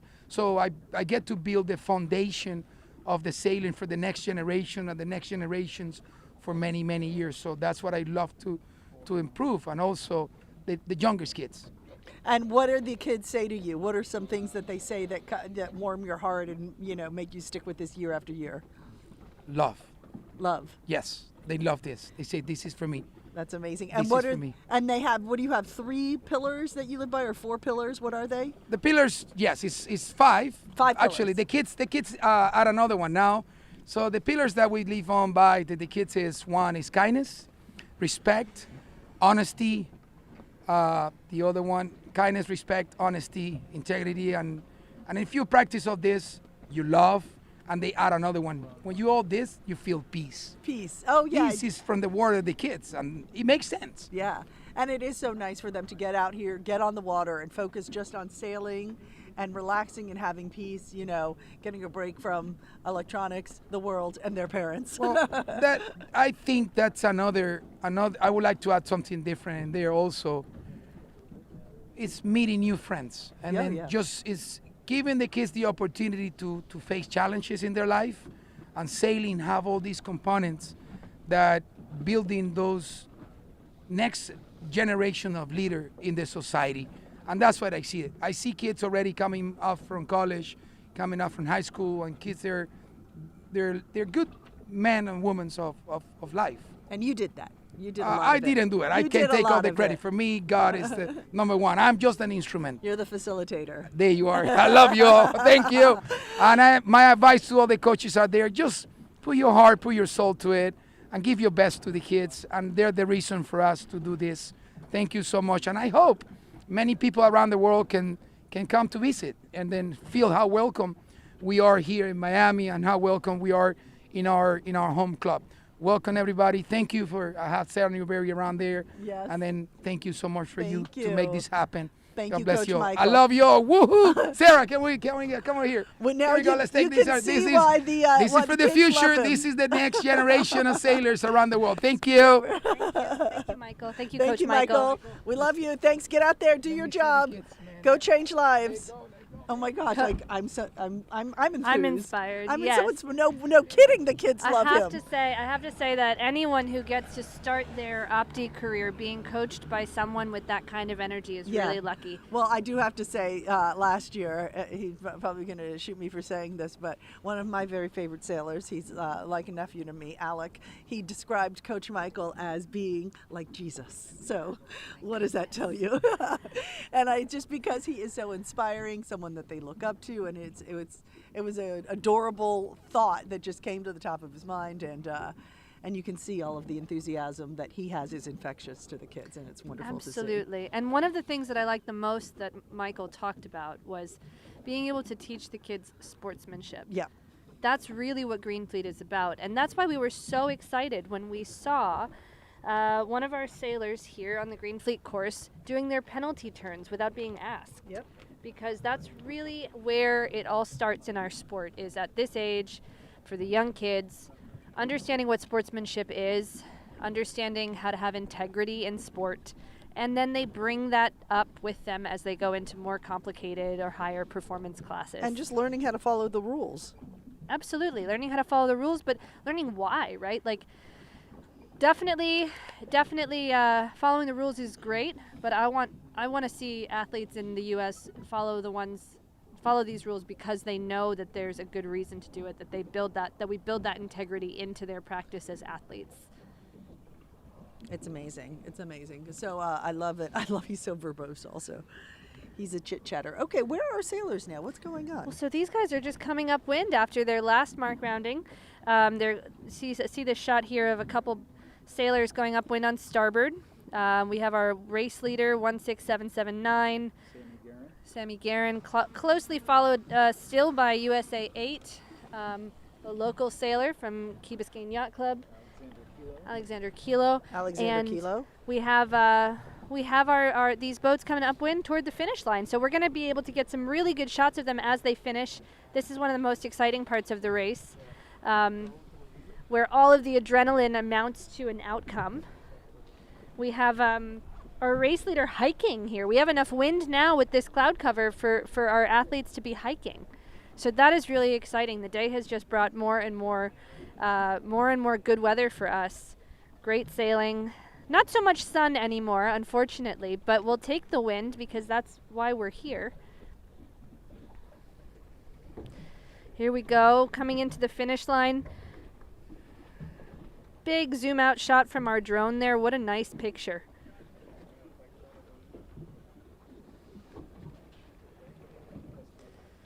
Okay, we have the first place boat about to cross the finish line. 16779, Sammy Guerin. All right, and he was in first place the whole time. He just crossed first? Almost there. He's almost there. He's got maybe another 20 feet to go, and we'll probably hear a horn when he crosses the line. And apparently they can choose their own sail numbers. I just got word from Jim Van Buren, the phenomenal general manager of Coral Reef Yacht Club. Here we go. Here comes the Sammy across the finish line here.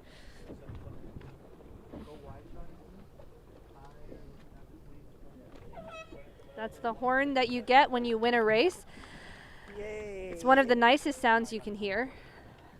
And what does it mean when you say you got a bullet? What does that mean? Oh, it means that you got a first place, and number 1 is a bullet. Woohoo! Pretty tight between 3 and 4. Yeah, look. Frankie Don. Here, we're going to put, here's Captain Tim. What's going on, Captain Tim? Well, we see the 3rd and 4th place finishers coming over. Frankie Don, who's a Coral Reef sailor, looks like he's going to squeeze in 3rd. Again, unofficial. We are not the official scorers. And then 22977 is going to come in 4th place, and that's Eduardo Carrero, also from Coral Reef. And then rounding up the top 5 is 23829, and that is Felipe Abrunhosa from Key Biscayne Yacht Club. Amazing. Maybe we could get some of these sailors to come over here and have a chat with us. Would be great. So yeah, they do get to pick their own numbers. That's fun. That's meaningful. We were talking about superstitions, so that's probably one of them right there. I wonder if anybody picks a number that they think is the luckiest number. Oh, I would. What number do you think is a lucky number? 15. Why do you like 15? I was born on the 15th. Oh, that's I also a great like number. 4. That's my daughter's lucky number for soccer. Good. 99, my son's number, also for football and lacrosse at one point. So, you know, numbers are important, don't you think? What are your lucky numbers? I think numbers are important. Well, I'm not superstitious, but I always wear my lucky socks. I know. And your lucky gold earring. That's right, my lucky gold earring. I actually really like the number 21. 21 is the day that my son was born. Aww. It's the day that my mother was born. It's the day that my grandfather was born, my father-in-law. So many 21s, different months. But I think that's a great number. All the people I love. Come on over So here. right now we have our Green Fleet sailors finishing up this And who is race, this coming and up? they are coming over to the press boat here Sammy's a now, coral and reef Cynthia's going to get a chance to chat with them a little bit. We have Here we go, 16779 Sammy. Here he comes up to the press boat.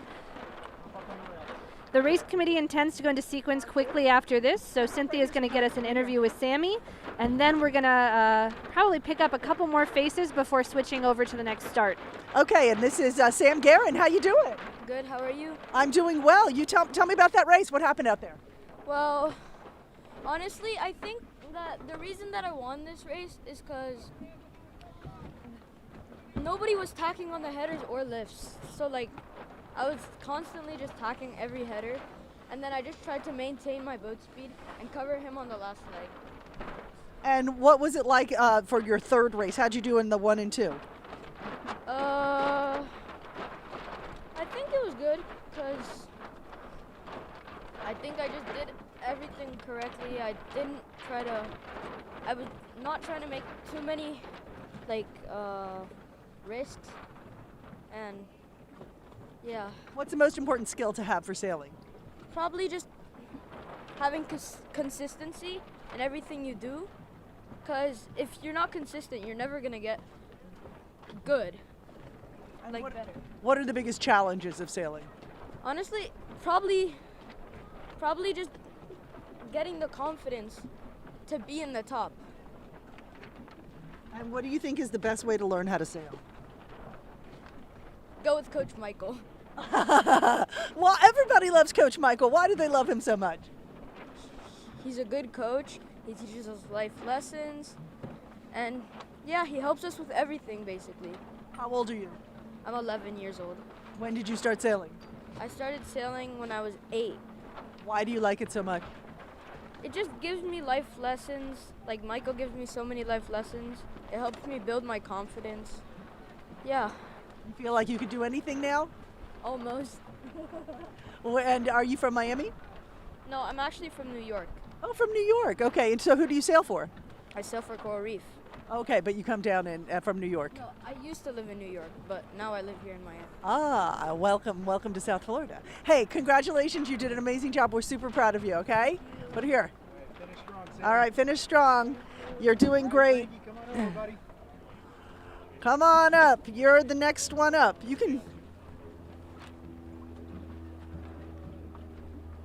Up on the rail. Hey, how'd you do out there? I'm good. Yeah, look up at the camera right there. What's your name? Frankie. Frankie what? Don Dillon. And who do you sail for? Coral Reef Yacht Club. And why did you choose 7937 as your number? I actually don't really remember. I don't know. It was a while ago. Did you place out there as far as you know? What you know where you placed? I think 3, 8, and 3. Hey, that's pretty good. How you feel about the end results here? Good. Yeah? You have one more day of sailing tomorrow? Yeah. What are you going to do tomorrow that you haven't done the past few days? I think I'm gonna I was gonna focus more and work harder. I think a little bit. Okay. And you're going to have a special meal tonight? You have any special food? My parents are probably gonna tell me. I don't know. You want to talk to your parents or your coach or say anything to them? I don't know. Thank you. Thank you. Okay, great. Thank you so much. Have a great day. We'll let you go get ready for the next race. All right, Eduardo, come on over here, buddy. Come on, Eduardo. Right up here. Eduardo. Get a 22977. Eduardo Carrero. Eduardo gonna jump up on the side here. All right, Eduardo, jump right up here. We're gonna have a little chit chat with you. How you doing? I'm doing well. And how did you do out there? Well, now it's going pretty good, but yesterday I didn't do so well. What happened? What was the difference between yesterday and today? Well, actually, it was 2 days ago that I didn't do well, and it was light wind, and I'm not good at light wind, as I'm good at high wind. So today was your day? Yeah. Did you place? Do you know where you placed? Really, I think it was 4th, 9th, and 4th. Hey, that's great. So you're pretty happy with those numbers? Yes. Where are you from? I'm from England. Are you from England, but you live here now? Yeah, I live here now. You sail for Coral Reef? Yes. And what, aside from the strong wind, what else helped you today? What did your coach tell you before you started the race today? Well, he told me to take advantage of the wind shifts and sail fast. Always good to sail fast. How many days a week do you practice? 3. And how many hours a day? Well, on Thursday, 2 hours, and then every Saturday and Sunday, 3 hours. Well, keep at it. You're doing great out there. We're super proud of you, okay? Okay, thank you. Anything you want to say to anyone before you go? Look in that camera right there and say anything to hello or thank you or whatever you'd like.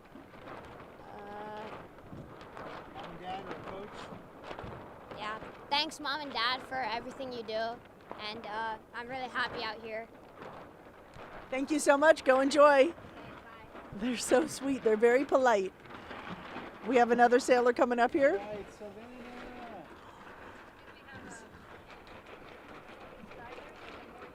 Okay, great. It's all good. Come forward a little bit. Come on up, Savannah. All right, hop up on the rail, buddy. Hi, how you doing? Now, what is your name? Savannah. And did we talk to you before? Yes, last year. And do you have a sister? Yes. Is she sailing in the other race? Yes. Does she also have red and green braces? No. No? Oh, okay. I thought I interviewed someone else with red and green braces. And tell me your full name. Savannah Brookfriend. And what grade are you in? 4th. 4th grade. How long have you been sailing? This is going to be my 3.5 year. 3.5 years. Wow. And how many regattas have you been in? Too many to count. Too many to count. Well, that's good. So how do you get so good? Just doing it and being in a lot of regattas? What's your secret? Just try hard, and even though you don't think you have a good chance, it's the best thing to just show up and give your best shot, because regattas are the best way to practice, in my opinion. I think you could teach a lot of adults a few things. That's my opinion. I wish that was true. You wish it was true. Tell me how you feel when you're out there on the water. It depends on, mostly I feel happy and proud that normally I can do well, and sometimes I may get a little annoyed because I know I always can push one more boat. I know I always can do better. Well, I think you're doing great out there, and as long as you're having fun, that's what it's all about. Anything you want to say to your parents or your coach or anyone, look at that camera right up there and get any messages you'd like to pass along. Thank you so much. I really appreciate all the help and support you've given me, and I wish I could do this all the time. Opties are the best life in the world. Sorry, 420s. All right. Thank you so much. Well, you get ready for the final race of the day. Congratulations. And we really appreciated you talking to us and giving us some of your time. You were adorable. So that was the end of the 3rd race of the day for the Green Fleet. We're getting ready for the 4th race of the day. It looks like what's going on is the kids get to kind of congregate with their coaches, take a minute, talk about what worked, what they're going to do differently for the next race, and come up with a little bit of a plan. So everybody is, we got a lot of boats coming right by us here. So Sarah, what do you think? What's our final race going to be like? Oh man.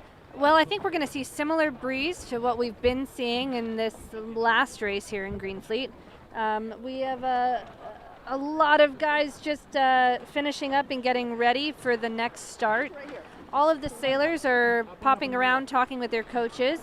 And here we have another athlete on board our press boat, sail number 16898. So we have another sailor here. What's your name?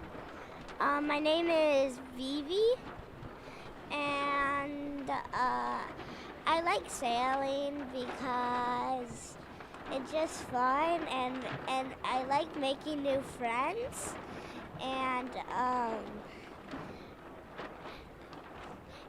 everything I do is just like coming to my life. And how old are you, Vivi? I'm 8 years old right now. You're 8 years old. What grade is that? 3rd grade right now. And how long have you been sailing? Like a year something. A year, and is this your first regatta? No, this is not my first regatta. It's not? Is it your first Orange Bowl regatta? No, it's my second. Oh, so last year you sailed in it. When you My first regatta. when you were 7? Yeah. Wow. And how do you feel out there? That sure is a lot of independence, huh? Yes. How do you do that all by yourself? I don't know. You don't know. Well, somebody must have told you some good tips. Who gave you good tips, and what were they? Coach Michael. And what did he say? He said that you need to like tack, but not too much. If you overtack, you slow down. That's some good advice. Is it true? Yes. And how do you feel when you're out there on the water? What are you thinking about? I feel sometimes nervous, but sometimes like excited because sometimes I like it like 15th. Well, that's amazing. And do you know why you picked this sail number? Did these numbers mean something special to you? No, they don't. No, just some numbers? Yeah. Well, they're nice numbers, and I think they bring you some pretty good luck. But I think you're doing an awesome job. High five here. Anything you want to say to your mom or your coach or anybody? I love sailing. What about Mom and Dad? What do you want to say to them? I just love sailing so much because it just brings me a lot of courage and it helps me during life. Well, I think that's true for sure. I want to say the 5 words of that will keep you in your heart. So the first word is kindness, honesty, respect, love, and peace. Those are great 5 words to live by. Always remember it. Keep it in your head and keep it in your heart, right? Yeah. All right. Do great out there. We're going to let you get ready for the last race. You're the very best, Vivi. Thank you so much. I love talking to you. We're going to talk to this guy right here. Come on up, Alec. Let's see how it's going here. We have Alec Voss Del Vecchio right here. And we'll get you to jump up right here, Alec. Can you sit right up here, sweetie? Okie dokie. Let me get you right here. The camera's right up here. Scooch up. Come here. How's it going? It's going okay. It's going okay. Yeah, what's going on out there?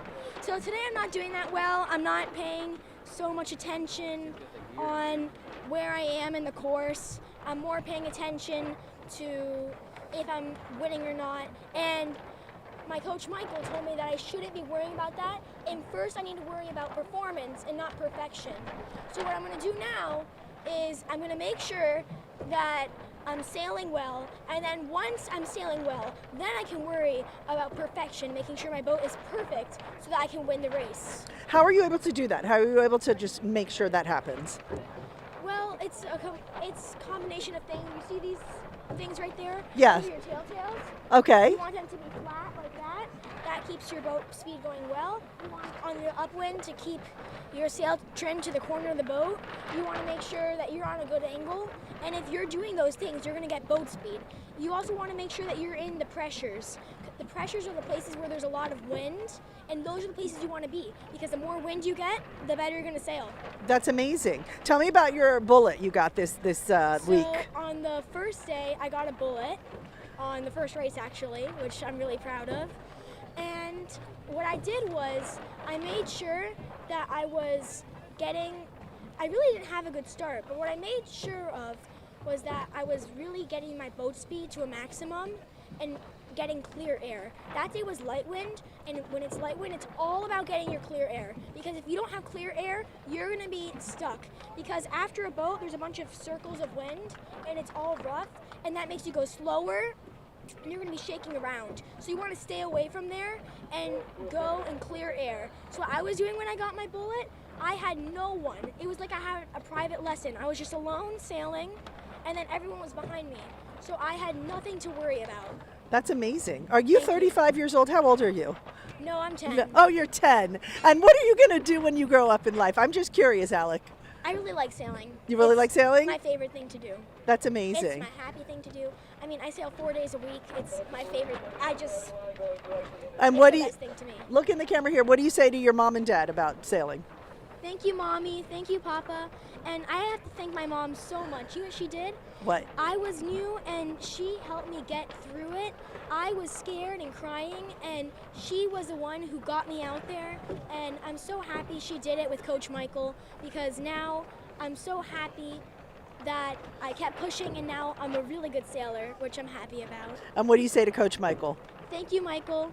And I also just want to say one thing. Thank you to Bernat, too. Coach Bernat, the red, white, and blue coach. Amazing. Well, we're super proud of you, and we always love seeing you. Thank you. All right, let me take that microphone from you. Love you, Alec, and we'll talk to you soon, okay? Bye, sweetheart. Good seeing you.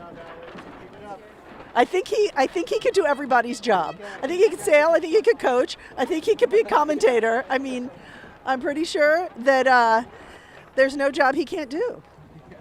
Bye, Alec. Well, this is fantastic. Do we have a guest joining us We here, do, Sarah? we do. Who Here, is I'm this? gonna let him slide Scooch over because you got Sit next to you. Here, I'll scoot over here. Oh, thank you. I don't even know. He just pops in. Who are you? My name's Jack Redmond. I sailed Opties for about 7 years, and just here to help provide information. And What do you do now? Do you sail at school? I sail for Boston College now. Okay, well, what's that like? Awesome. I love, because in college we have so much training and exercise that the team has to spend so much time. We're basically a family. So it's great to have. It's super fun, and we're all excited to just do our best, and we're excited for the spring season. So you now sail for Boston College. Is this how you started, like these kids out here? Yeah, just like these kids out here. It's exciting to be back, because I remember I just remember being nervous and looking forward to being I'm looking forward to being back, because when I remember sitting in my room the night before, laying out my clothes for the next day, and before Green Fleet, I mean, it's horrible when I started sailing. Everyone's bad at the beginning, right? Yeah. And I used to get terrified, but kind of like the young sailor was just saying, parents just providing nice encouragement makes all the difference. They never put too much pressure on me, but they knew how to politely re-encourage me to go back out. Well, yeah. Why did you stick with it? And any sport or anything you try for the first time, you're probably not going to be very good. What was it with sailing that made you stick with it? For me, honestly, what I loved was the ability. What scared it actually scared me at first, but I grew to love it, was just the ability to control something myself. Because when you're this young, you don't get to drive, you don't get to do anything, but you get to control your own boat, and it's your boat to, you get to tune your own sail, you get to drive your own boat, you get to go fast, it's just an exciting thing. Control your own destiny. Yeah, yeah. So a lot of these kids talk about the 5 pillars that Coach Michael taught them and the things they keep with them through life. Did you hear him talking about that? Yeah. This was you about, let's see, probably about not that long ago, really. I mean, maybe not 9 years ago. I mean, yeah. Right? Yeah. So now seeing this 9 years later in a college perspective, do those words ring true? Is it true? Are those the things you carried with you all these years? Yeah, for sure. People don't realize the impact that certain words have on you when you're a young kid. I still remember when I was starting out in Green Fleet, one of the red, white, blue coaches, Arthur Blodgett, he's still around. I remember him saying to me, it's all about just putting yourself out there and just learning how you can be a little bit better every day. And it stuck with me. It's still something I do. It's really neat to see the words really stick with you the older you get. That's amazing. And the Yeah. Green Fleet's lining up to get ready Yeah. for the last race of the day. As they do, tell us the difference about sailing down here versus sailing in Boston. It's a lot warmer down here. A little bit. You might not think so. Kids are in a lot of warm gear today, but still makes a big difference. A big thing's the water temperature. It gets to 40s in Boston. Wow. Here it's nice. It's still in the 70s, I believe. And did you always want to sail in college? Yeah. Yeah, I pretty much always did. When I was younger, I didn't know too much about it, but a big thing was my older sister. She's 2 years older than me. She's also on the BC sailing team. Oh, that's amazing. Yeah, it's super nice. And what's her name? Her name's Elizabeth Redmond, Libby. A lot of people know her as. I talked to your mom yesterday. I'm not your mom. Oh, really? Yeah, she's really nice. Good to know. That's awesome. Yeah. And what would you say to your younger self? To these kids now, what would you have said? What would you have wanted someone to tell you then? I would have wanted someone to tell me that the times that I was most frustrated were the times I was going to learn the most. Because a lot of times I'd be getting angry at myself sitting in the boat. Like, why couldn't I have just tacked there? Maybe I'd be winning right now, and I'd be super angry. But those are the moments that really stick with you and, like, teach you, like, that's what I need to do better in the future. And that's how you become a lot better at sailing. Amazing. And we heard a horn there. I'm not quite sure. I was kind of lost track of what that meant. How much, Coach Tim, how much longer till the race starts? We're all kind of in different directions now, so we're trying to, under 2, we think under 2. You want to stick around and help commentate on the race here? Yeah, sure. Okay, get that monitor right there. Put it in your hand. Okay, that's going to be your view of the drone shots that we have, and we kind of talk about, now, how does the line look to you? Cool. So right now, one thing I'm noticing, which is normal, especially for Green Fleet, is a lot of line sag. So if you don't know what line sag is, it's basically when there's winds like this, and I'm sure there's current, a lot of people towards the sides, like towards the boat and the pin, they know if they're on the line based on their position to the boat. But as you get further, as we come into a countdown. 4, 3, 2, 1, and off we go. There's go. Let's see. How did that look? Pretty good. Pretty good, not bad at all. Yeah. No, they're getting going. Now, what happened, I'm not to, point out the negative, but with the kids way in the back, what was going on? How come they weren't on the line? Yeah, so that's, a lot of it's what I was just saying is there's line sag. So kids, when they're in the middle of the line, they're obviously farther from the boat and the pin, and they don't understand, like, that being so far away, they can't tell how close to the line they are, and that a lot of times that drags them down with the current, and they get less aware. So a lot of people in the middle, they are not even close to, like, some of them aren't even on the line yet. Okay. And that's because they got stuck in that, whereas the people towards the sides were able to see, like, right where the line was and start. Okay. All right, it looks like out in the lead we have, let's see, 2, 3, 4, 4, 3, or, nope, I think they just tacked. Let's see. I'm kind of losing perspective as to who's in. Savannah, we talked to her. She's definitely in the front of the pack there. Looks like she's definitely in the top 3 or 4. And do you remember this? Is this seem like it wasn't so long ago for you? Yeah, it's funny. Oh, there's one of my old coaches right there. Bernie. That's funny. All right, so what are we looking at here? Yeah, so right now we can't get any numbers. Nope. Okay. Yep. We're looking for numbers, but it's a little hard to see. Yeah, we have a wide drone shot. Maybe we could get some tighter drone shot so we could get some of the numbers. 16779. Is that that's someone who's looking. Samuel Garrett's looking pretty far ahead right now. Yep, he won the last race. Yeah. So he's looking pretty good. Nice. We also have 22756. Seems pretty in a good spot. Max Bachman from Coral Reef. Sweet. Looks amazing. Yeah. Where do you think the best starter? Where do you think the top boat started? Right now, it seems like a lot of people from the boat. The boat seems a little favored to me. It seems like a lot of people from the boat got kind of an early jump because the boat seems like it's a little higher up than the pin relative to the windward mark. But I wouldn't be surprised if there were enough wind shifts for people from the left to be able to make it through as well. Yeah, and I bet that boats that started on the line at the pin end are going to fare better than most of the boats that were behind the line elsewhere. Yeah, for sure. There's someone who started maybe middle towards the pin who seems pretty launched right now. Seems like the wind might be shifting left a little bit. Oh, interesting. I can't really see his sail number, but he seems pretty far ahead. Yeah, we're going to have to see how it plays out. What we know about today, and I think Jack would agree, is that it's been pretty shifty as we've been in this northwesterly wind. Yeah, for sure. A big thing is just, like, obviously the huge city that's right above the course, you know. The wind obviously can't go smoothly through that, so a lot of times what you're going to have is just big, like, differences in wind pressure, big shifts, because you might not realize, but the city has a huge effect on that. That's something that I've especially seen in Boston, sailing on the Charles River, which is basically surrounded by buildings. Is you just have to find the pressure, and the people who are going to come out on top are going to be the ones who find the pressure and are able to connect it to the next pressure. In the drone shot, do you think you can read pressure on the water there? Can you see where there's puffs? Yeah, so if you look towards, a lot of people say like where it looks darker on the water, and that's somewhat true. If you look towards, you see a lot of spectator boats above the fleet there. If you look upwind, you can kind of see what looks like dark streaks on the water. So maybe coming off of Grove Isle there, that looks like it could be some pressure.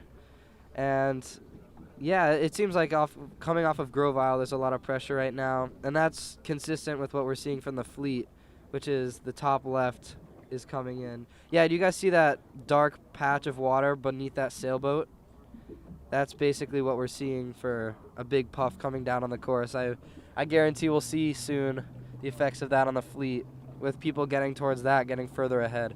So when sailors are learning how to race and they're in Green Fleet, do you think they're seeing that pressure? I think a lot of kids towards the front of the fleet are starting to learn how to read the pressure, although I think a lot of Green Fleeters are more concerned with just learning the basics of sailing. When I was in Green Fleet, I was towards the back of the fleet pretty much the whole time. I wouldn't have known what that meant. I would have been more concerned with just like learning about my sail and what makes me go fast, and like the kids towards the front are going to be more proactive with the wind as they understand more about it. The kids towards the back of the fleet, which is natural as they're learning, are going to be more reactive to the wind. So the wind's going to be coming down. They're going to be like, oh, I just hit a puff, let me ease my sail, whereas kids towards the front are going to be saying, okay, there's pressure coming, I'm going to ease my sail so I don't tip at all as this pressure comes down. So as you get better at the sport, you become a more proactive sailor. Yeah, for sure. And that just means there's just less seconds that you waste. Yeah, exactly. Mm-hmm. Yeah, so what these guys are aiming for is what you achieved, Jack. So you have this whole long history, this 7-year history in opti sailing. Yeah. Can you tell us a little bit about what you accomplished in opti sailing? Yeah, so I started basically competitively sailing when I got to Lauderdale Yacht Club, and during that time I saw a bunch of great sailors, and I saw them doing big things. Like the biggest goal was going to Opti Worlds, and I saw a lot of people do that, and I think I decided at a pretty young age that that's what I wanted to do. And so what helped me, so eventually I did make the Worlds team, and I sailed at the Opti Worlds in Antigua. And it felt great to achieve that goal, and a lot of what helped me achieve that goal was just going to like all of the local events, all of the big events, just getting a bunch of reps in and just getting practice, like just finding like just taking one event and taking one big thing you can learn from that event and piecing them all together. And then another big thing that we did at Lauderdale Yacht Club was the team racing, which was really fun. I went to Germany twice with the team, and we competed there. We were lucky enough to win one time, and it was just super fun. Like, when I look back on Optis, I had the most fun just traveling and meeting new people. It was just so fun. Like, I miss it sometimes. It was really a great experience. Oh, I'm so happy to hear that. And speaking of winning, we have a couple of our top boats rounding the windward mark here. So I wonder, where do you think they came from on this course? I think the kids who are ahead right now are probably the ones who just, I don't think, even though I said before like the boat seemed a little favored, I don't think that that's the biggest factor here. I think what's going to make the biggest difference is just the people who were patient with their side and were able to play the wind shifts in the ways that it worked for them. So a big thing in sailing is not trying to force anything as long as you don't have to. So maybe I start at the pin and there's a big right shift. A lot of people might just give up. That's obviously not the right thing to do. Wait, can you explain? I think I really like where you're going with this. Can you explain to people who might not understand what the first part of that means? Yeah. Well, what would it mean if you're in a big right shift and you start at the pin? So are you advantaged or disadvantaged? So yeah, basically you would be disadvantaged there because the way wind shifts work is when we say a right shift or a left shift or a righty or a lefty is a lot of times what people say. When you see a righty, that basically means that when you're on starboard tack, your degrees are basically going to go up. So you're going to be able to point your boat higher. And obviously if there was a lefty when you were on starboard, your numbers would go down, but then the people on port would be able to point higher. So if we were in a right shift, people at the pin would be pointing higher, obviously. And that sounds good, but when you're at the pin, you need to obviously tack eventually. and be favored on port tack to cross the boats. And so if you're in a right shift, you're not going to have the leverage to do that. So basically where I was going with that was you might be in a right shift, but the people who are going to benefit are the ones who are going to be patient enough to wait for their opportunity to take a left shift rather than just being impulsive and going and just giving up on their plan immediately. Yeah, so like if you start in a position that's disadvantaged, what you're saying is that what you got really good at is being able to be patient and make that situation work for Yeah, you. exactly. That's your situation. You have to make it work. Yep, exactly. That's the biggest thing I think that made me able to do well at regattas is just learning that it's not about like what you could have done better, it's what you can do better right now, and just finding like my coach right now, his name's Greg at BC, he always says do the little things right. So instead of freaking out and making irrational decisions when things don't go your way, you just want to do the little things right. You're going to want to like, okay, is my boat speed good right now? Am I in the best chance where when that left shift does come in, am I going to be able to take it? And have I made the most of where I am? Or did I freak out and get behind and now I'm not in such a good position? So it's the people who just stay calm and patient with their plan that are going to come through. I really like that because, and I want to emphasize this for everyone listening, like we can teach those skills to young athletes not only on the race course. Yep. We can teach kids and we can teach ourselves even. We can practice ourselves being good at getting the little things right and not freaking out about the big things, even on land. So, you know, if you want to help your athlete out, if you want to help them develop the skills they need to accomplish what Jack has accomplished in the Opti and beyond, then definitely help your children as they encounter, you know, the mistakes they make or the challenges they come across. Show them the way, like model for them how you deal with something that's going wrong. Yeah, and I would say just be proud of their mistakes because like I said before, that's what they're going to learn from the most. So you can encourage them to do better, but I would definitely say like the biggest thing that my parents did that I can't thank them enough for was not being hard on me for mistakes, but being proud that I made the mistakes and was able to learn from them. Because you're going to want to learn more if you're being encouraged rather than if my parents had yelled at me, I probably wouldn't have wanted to learn from the mistakes. So yeah, that's a big thing. Oh my goodness, well, that's so much wisdom. I really appreciate you sharing all of that. And yeah, for sure. That's really helpful. It's going to be really helpful to a lot of the kids who are racing at the level of Greenfleet. We're watching them now. They look like they're going downwind or on starboard. They're on their starboard jibe here heading into their jibe mark. Yep. Because in Greenfleet they sail a triangle. Yeah. So we see the ones in front that maybe they made a better start, maybe they made some better decisions on the first upwind. Yep. It can be hard to catch up if you don't do those things. And so we see those guys out in front and we see the group behind trailing. Maybe they had good speed but a bad start. There's a lot of reasons for each of these boats to be where they are, and now they're in a bit of a drag race on these reaches to see where they can land by the time they get to the leeward mark.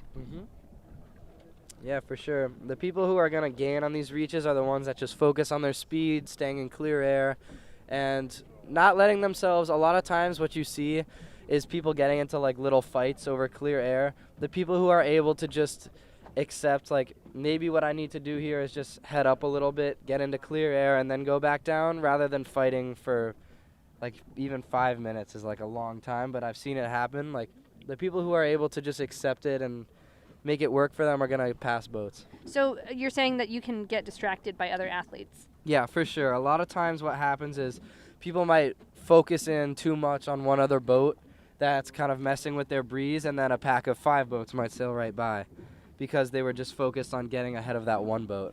Wow. Yeah. So it seems like it would be a lot better to keep the 5 boats behind you, and maybe like it's like the pick your battles, right? Yeah, exactly.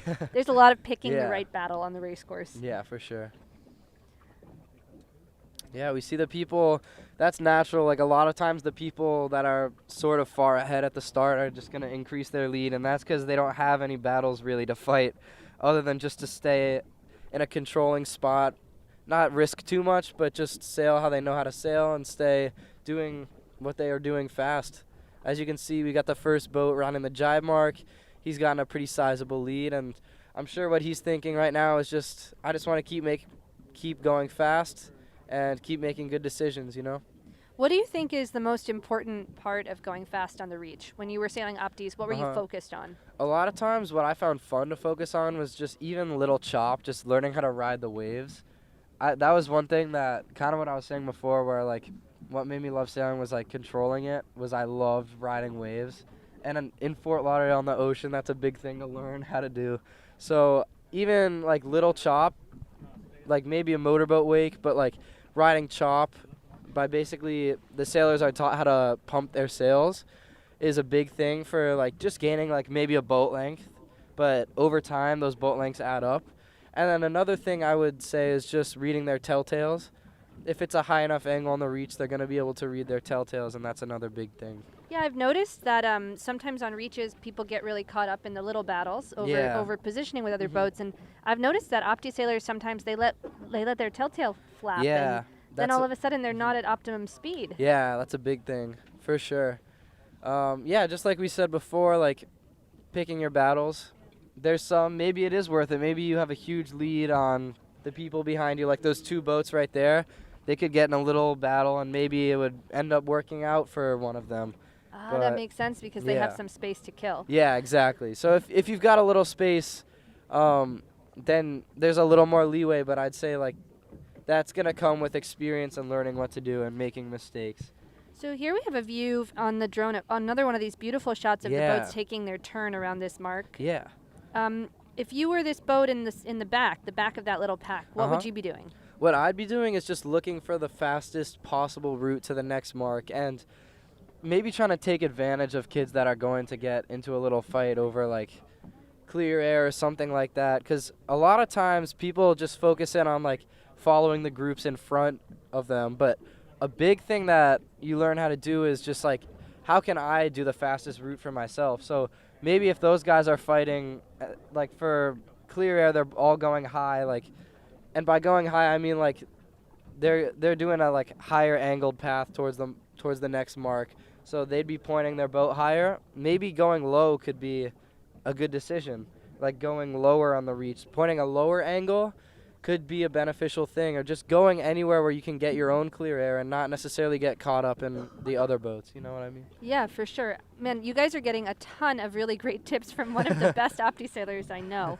I would say that this is a good video to bookmark and to play back for your kids when they get off the water today or after the holiday season and you've traveled home.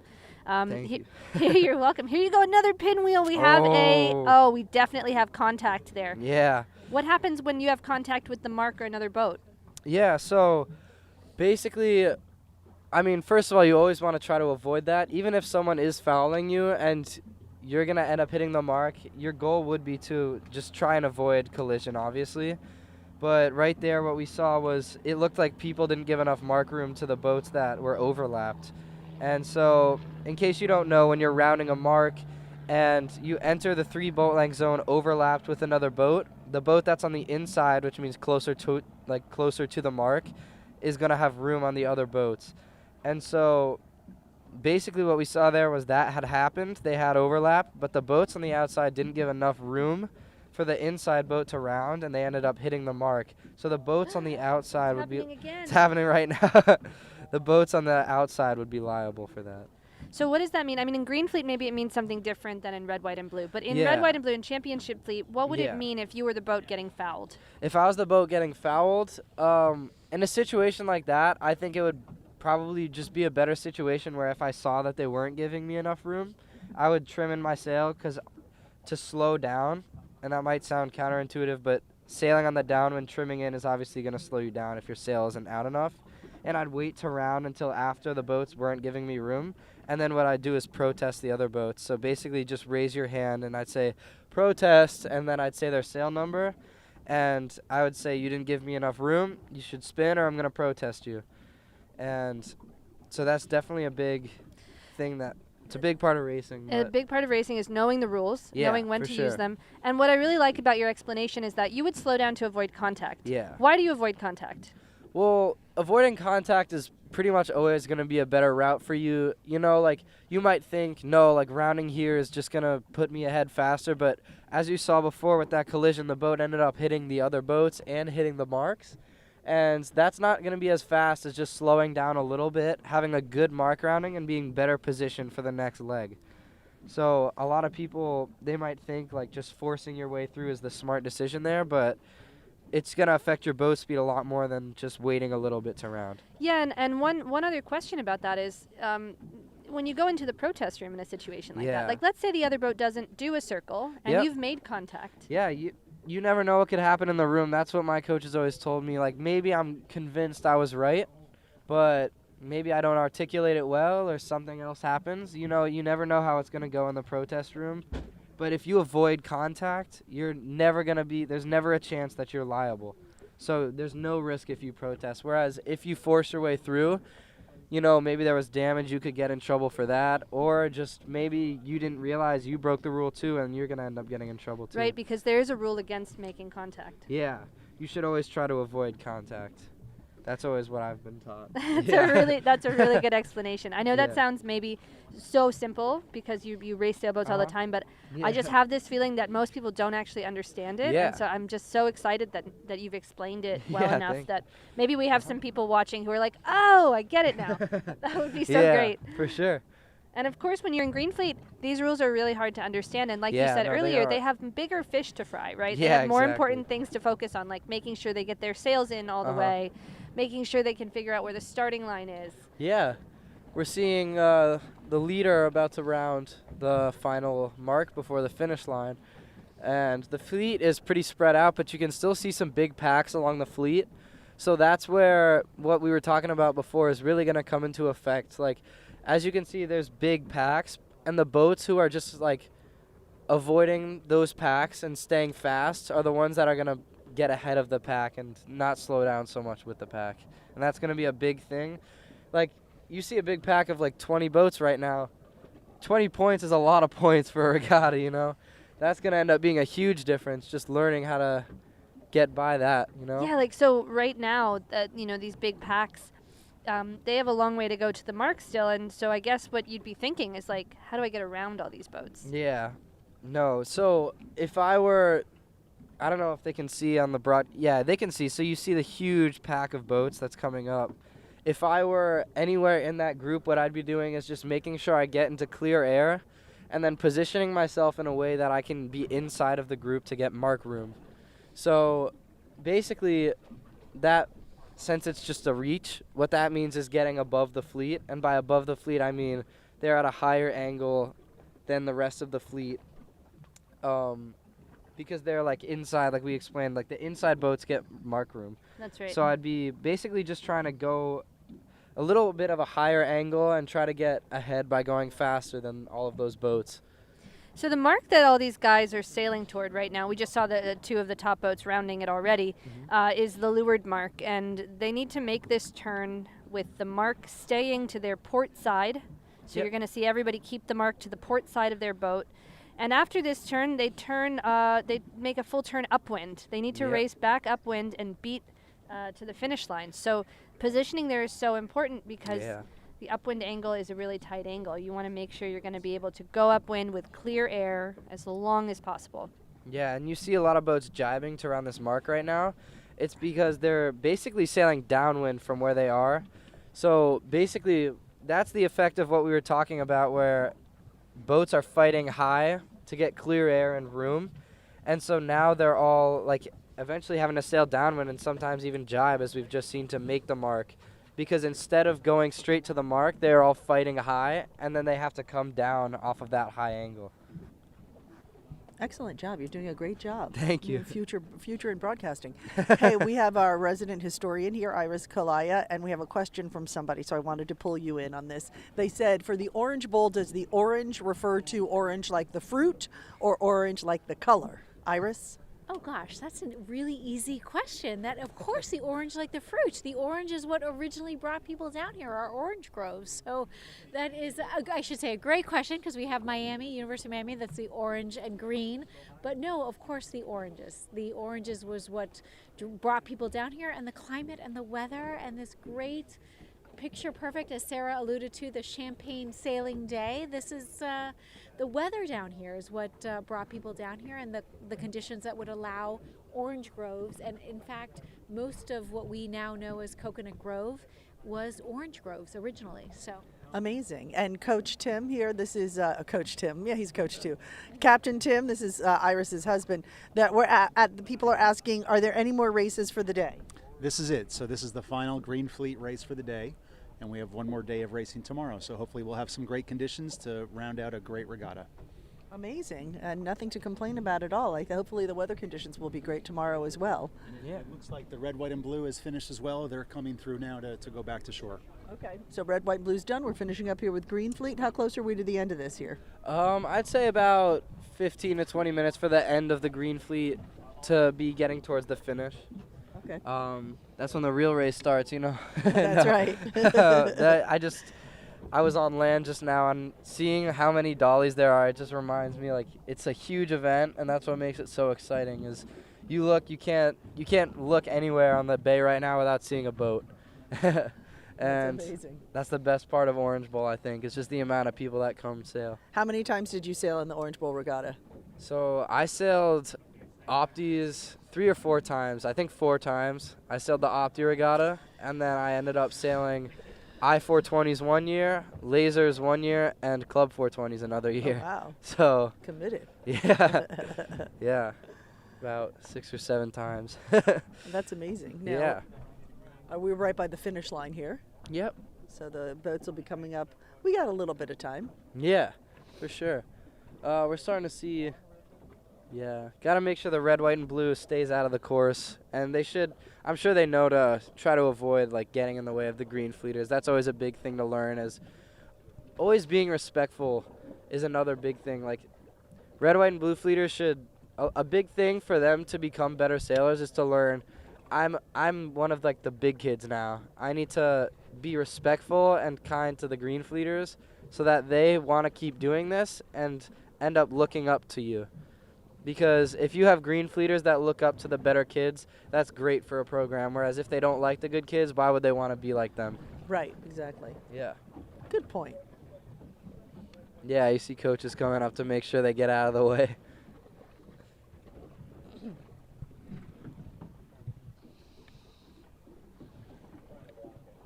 And what do we see here on our drone shot, Jack? We're seeing a little chaos at the bottom mark. Why? So a big reason for that is probably because it's such a tight rounding, like we were saying before, that when they're going back up to the upwind, there's going to be a lot of people moving. So the upwind is obviously less of a fast angle than the reaching. You're going to go faster on a reach. So the boats who are rounding the marks, maybe if they don't have as good of a rounding, the boats that are going fast on the reach are going to catch up. And so we see a lot of condensing of the fleet right now. Yeah. How's the weather been all day? It's been pretty good. It was Nice. a little sunnier before. Yeah. Now it's gotten a little cloudier, a little cold. Yeah. It's kind of run the gamut. You know, it was a little sunnier, a little warmer. Now it's a little colder, a little cloudier. But Yeah. I think for sailing conditions, it's been nice. We've it's had been nice great, wind. yeah. 2 days ago it was a little light, the sailors were saying. And then yesterday we, of course, dealt with storms that were rolling through here, so we were on about a 4-hour delay. But we got in about a half a day of racing yesterday. Yeah. No, that's the big thing about a 4-day event. You're going to get all types of conditions. You just got to be ready for it. And the biggest thing, like, I think about such a long event growing up is, like, making sure that you're aware that you need to, like, your job doesn't just end with sailing. You need to be replenishing at night. You need to be hydrating a lot, eating a lot, and making sure that your body's ready to go the next few days.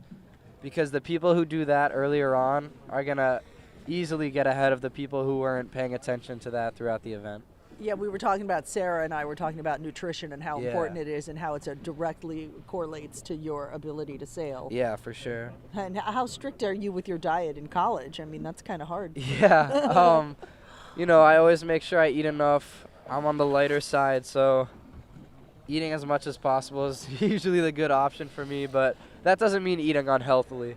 So I always try to eat as much protein as I can, but this isn't good, but I remember when I was younger, I think I did this I did like a Green Fleet event, and my dad's like, "Show me your water bottle." At the end of the day, and I opened it. I had drinking like None. not much at all. Yeah, that's and bad. and No- that is like a big thing. If I could have learned that earlier on, maybe I would have improved a lot younger. Yeah, Yeah. water's your best friend. Yeah. In any sport. Yeah. Show me your water bottle. Yeah. Yeah, no, I remember my buddy's dad saying to us, water is like fuel to you guys, and That's it really right. is. 100%. As we just saw the first boat finish. Okay, what did we get? and Oh, is that number 8? That's number 8. All right, let's check it out. Yeah, let's see who it is. Alexander Kilo, number 8. Alexander Kilo, number 8, finishing first. After that, we've got 16779. Sammy Guerin, who was our first place last time, second place Yep. this time. Seems like a good day for him. I think it's been a great day for Yeah. Sammy. Yeah. Sweet. Yeah, they're starting to sail in. Parents, if you're watching, you might want to start getting ready to help D-Rig. So Alexander Or came not in help first. D-Rig, you know. Key Biscayne Yacht Yeah, Club. bring some water and food. Yep. All right, so we had Alexander, then we had Sammy, and who's coming in? They're spread apart quite a bit. Yeah, 23829. Yep. Shortly after him, we have 23081. Let's see. Looks like 23829 is in third place. Yep. Let's see who that is. That's Key Biscayne Yacht Club as well. Philippe Abrunhosa. Awesome. That's looks like he's coming across right now in what seems to be third place, 23829. That's Philippe. And right behind Philippe is 23081. And 23081. Bear I think with we're me. bringing them in to interview. Oh yeah, we're going to bring him over here and interview him. Oh, I love the light blue on his boat. 23081, also Key Biscayne Yacht Club, Christian Freyer. Key Biscayne Yacht Club representing in this race. Come on over here. Great race. Right here. Hop up on the rail. Yeah. Come right up here. Come right up here. Great. And go ahead and hey, I think you came in first place. Is that right? Yes. How does that feel? Very exciting. And how did you do it? Oh, my bad. I just played by the shifts, and on the downwinds, I puffed my sail a lot. And who do you sail for? I sail for KBYC. Key Biscayne. Yeah. And how old are you? I'm 11 years old. How long have you been sailing? I've been sailing for about 2 seasons, I think a year and a half. And why do you love it? I don't know, I just love being on the ocean. How does it make you feel? Good. I don't know. It just makes me feel happy to win a race or just sailing. Who's your coach? Coach Hernan Peralta. What do you have to say to him? Thank you very much for being my coach, and you've taught me a lot. What do you have to say to your parents? Thank you for bringing me to all these regattas that I've been to. How do you think you're doing overall in this regatta? I don't know. I got a DSQ on the first day, so I don't know, maybe top 10 right now, but I was 14th in the morning. Okay. Anything you want to say to anybody in the camera right here that's right behind me? Anything else you want to say?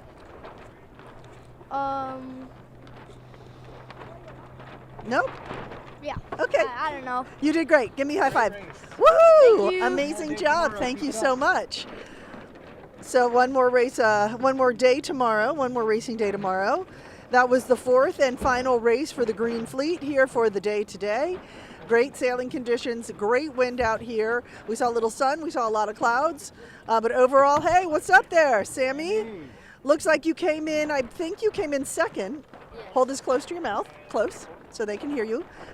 So what happened out there? You were first in the last race and second in this race. What happened? Basically, I could have caught up, but the problem is that I kept on going on a header and then I tacked. So he was in front of me since he had a lift. So then I couldn't catch up because he already gained so much space. Okay, and what are you thinking for tomorrow? I think tomorrow I should try a little harder than today. I mean, you did a great job today. Yeah. And what's your plan for tonight, for the rest of the night? to have a good dinner, go to bed early so that I could be rested tomorrow. All right. And then, yeah. All right. Well, you earned it. You definitely earned your dinner. Anything else you want to say before you go? Just try your hardest and try and be as consistent as you can. Amazing. Great job. Thank you so much. You did a terrific job. Good job, Sammy. Have a great dinner. All right, here we have 23829, 23829. Felipe Abrenjosa. Felipe, jump up here, babe. Come on right here. Scooch forward a little bit. Who do you sail for? I sail from Key Biscayne Yacht Club, and my coach is Hernan. And what do you say to your coach right now? I would say I got top 3. Top 3, and how does that feel? Amazing. Why? Because I'm doing good at Orange Bowl. Yeah, is this your first time in the Orange Bowl Regatta? Yes. Oh, it is, okay. And why did you want to be in this regatta? Just because I wanted to get the trophies and I wanted to get first place so I could get a ticket to the Super Bowl.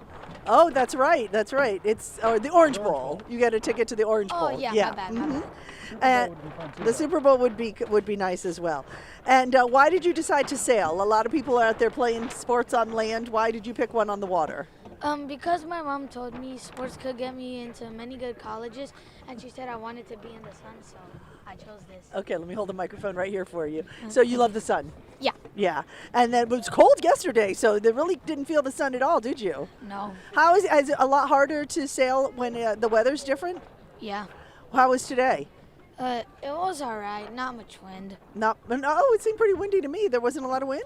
No. No? Oh, okay. What is tomorrow going to be like? Have you checked out the conditions yet? No. Okay. And what's your strategy for tomorrow? Anything special? No, not really. Just sail. Yeah? Good starts? Hmm? Good starts? Oh, yeah. Good starts. Good starts. That's a key? Yeah. All right. You had a good start on this last race? Kind of. Kinda. Well, you made it in top 3, so we're super proud of you. Anything you want to say to your mom, your dad, your coaches, anybody? Not really. Thank you. All right, great. You did a great job. Thank you so much. You did amazing, and we're super proud of you. Have a great last day of sailing tomorrow for this year's regatta. All right. This is it. So the Green Fleet finished up their 4th race of the day, and it's been a wonderful, wonderful day out here on the water. Sarah, what do you think? I've just had the best time. I'm so happy they got in good racing after 2 days that were a little bit more of a struggle. We saw some amazing sailing today. We saw varying conditions, and excited for these guys for tomorrow as well. All right, well, it's been amazing. It's been a wonderful 2023 Tuuci Orange Bowl International Youth Regatta. We did our 2 days of broadcast yesterday and today, and we will be back next year and look forward to having a wonderful 2024 regatta. And next year also we're going to be watching you in the Olympics, I the hope 2024 Olympics. I'll do my best to make sure that's true. What's the last bit you have to do to qualify? We have our final selection in April. Okay. We have a beautiful drone shot, I believe, and we're going to wrap it up with the drone shot, or we're going to do our Tuuci stuff. We're going to wrap it up with our drone shot.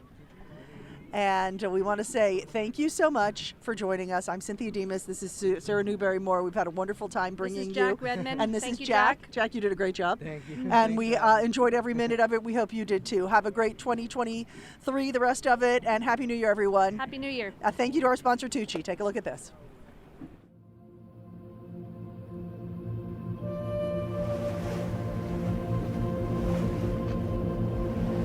My roots being raised in Miami and a life so connected to the water here, just being in that seaside environment has driven a lot of the design that we feature today.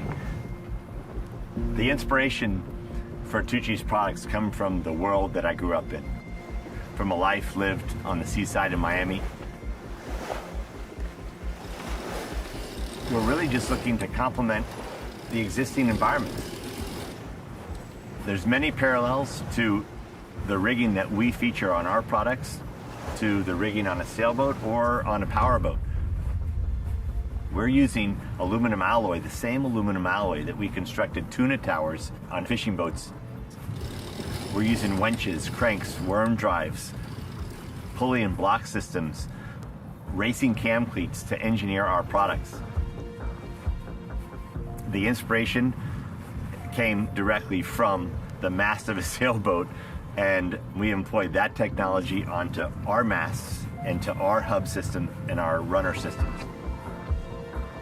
The mission for Tuuci when we began the company was just literally to create the ultimate umbrella.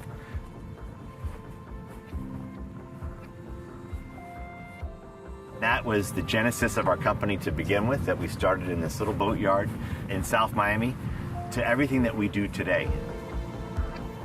We consider the smallest detail and the tightest tolerances when we're developing a product. We've got hundreds of shade gurus working in different areas of the company, making sure that every stitch is correct, that every hole is drilled precisely where that hole needs to be drilled. Tuuci certainly didn't invent the umbrella. You know, the umbrella has been around for thousands of years, but we did innovate a new way to construct it, to live well and to live a long life in these demanding environments.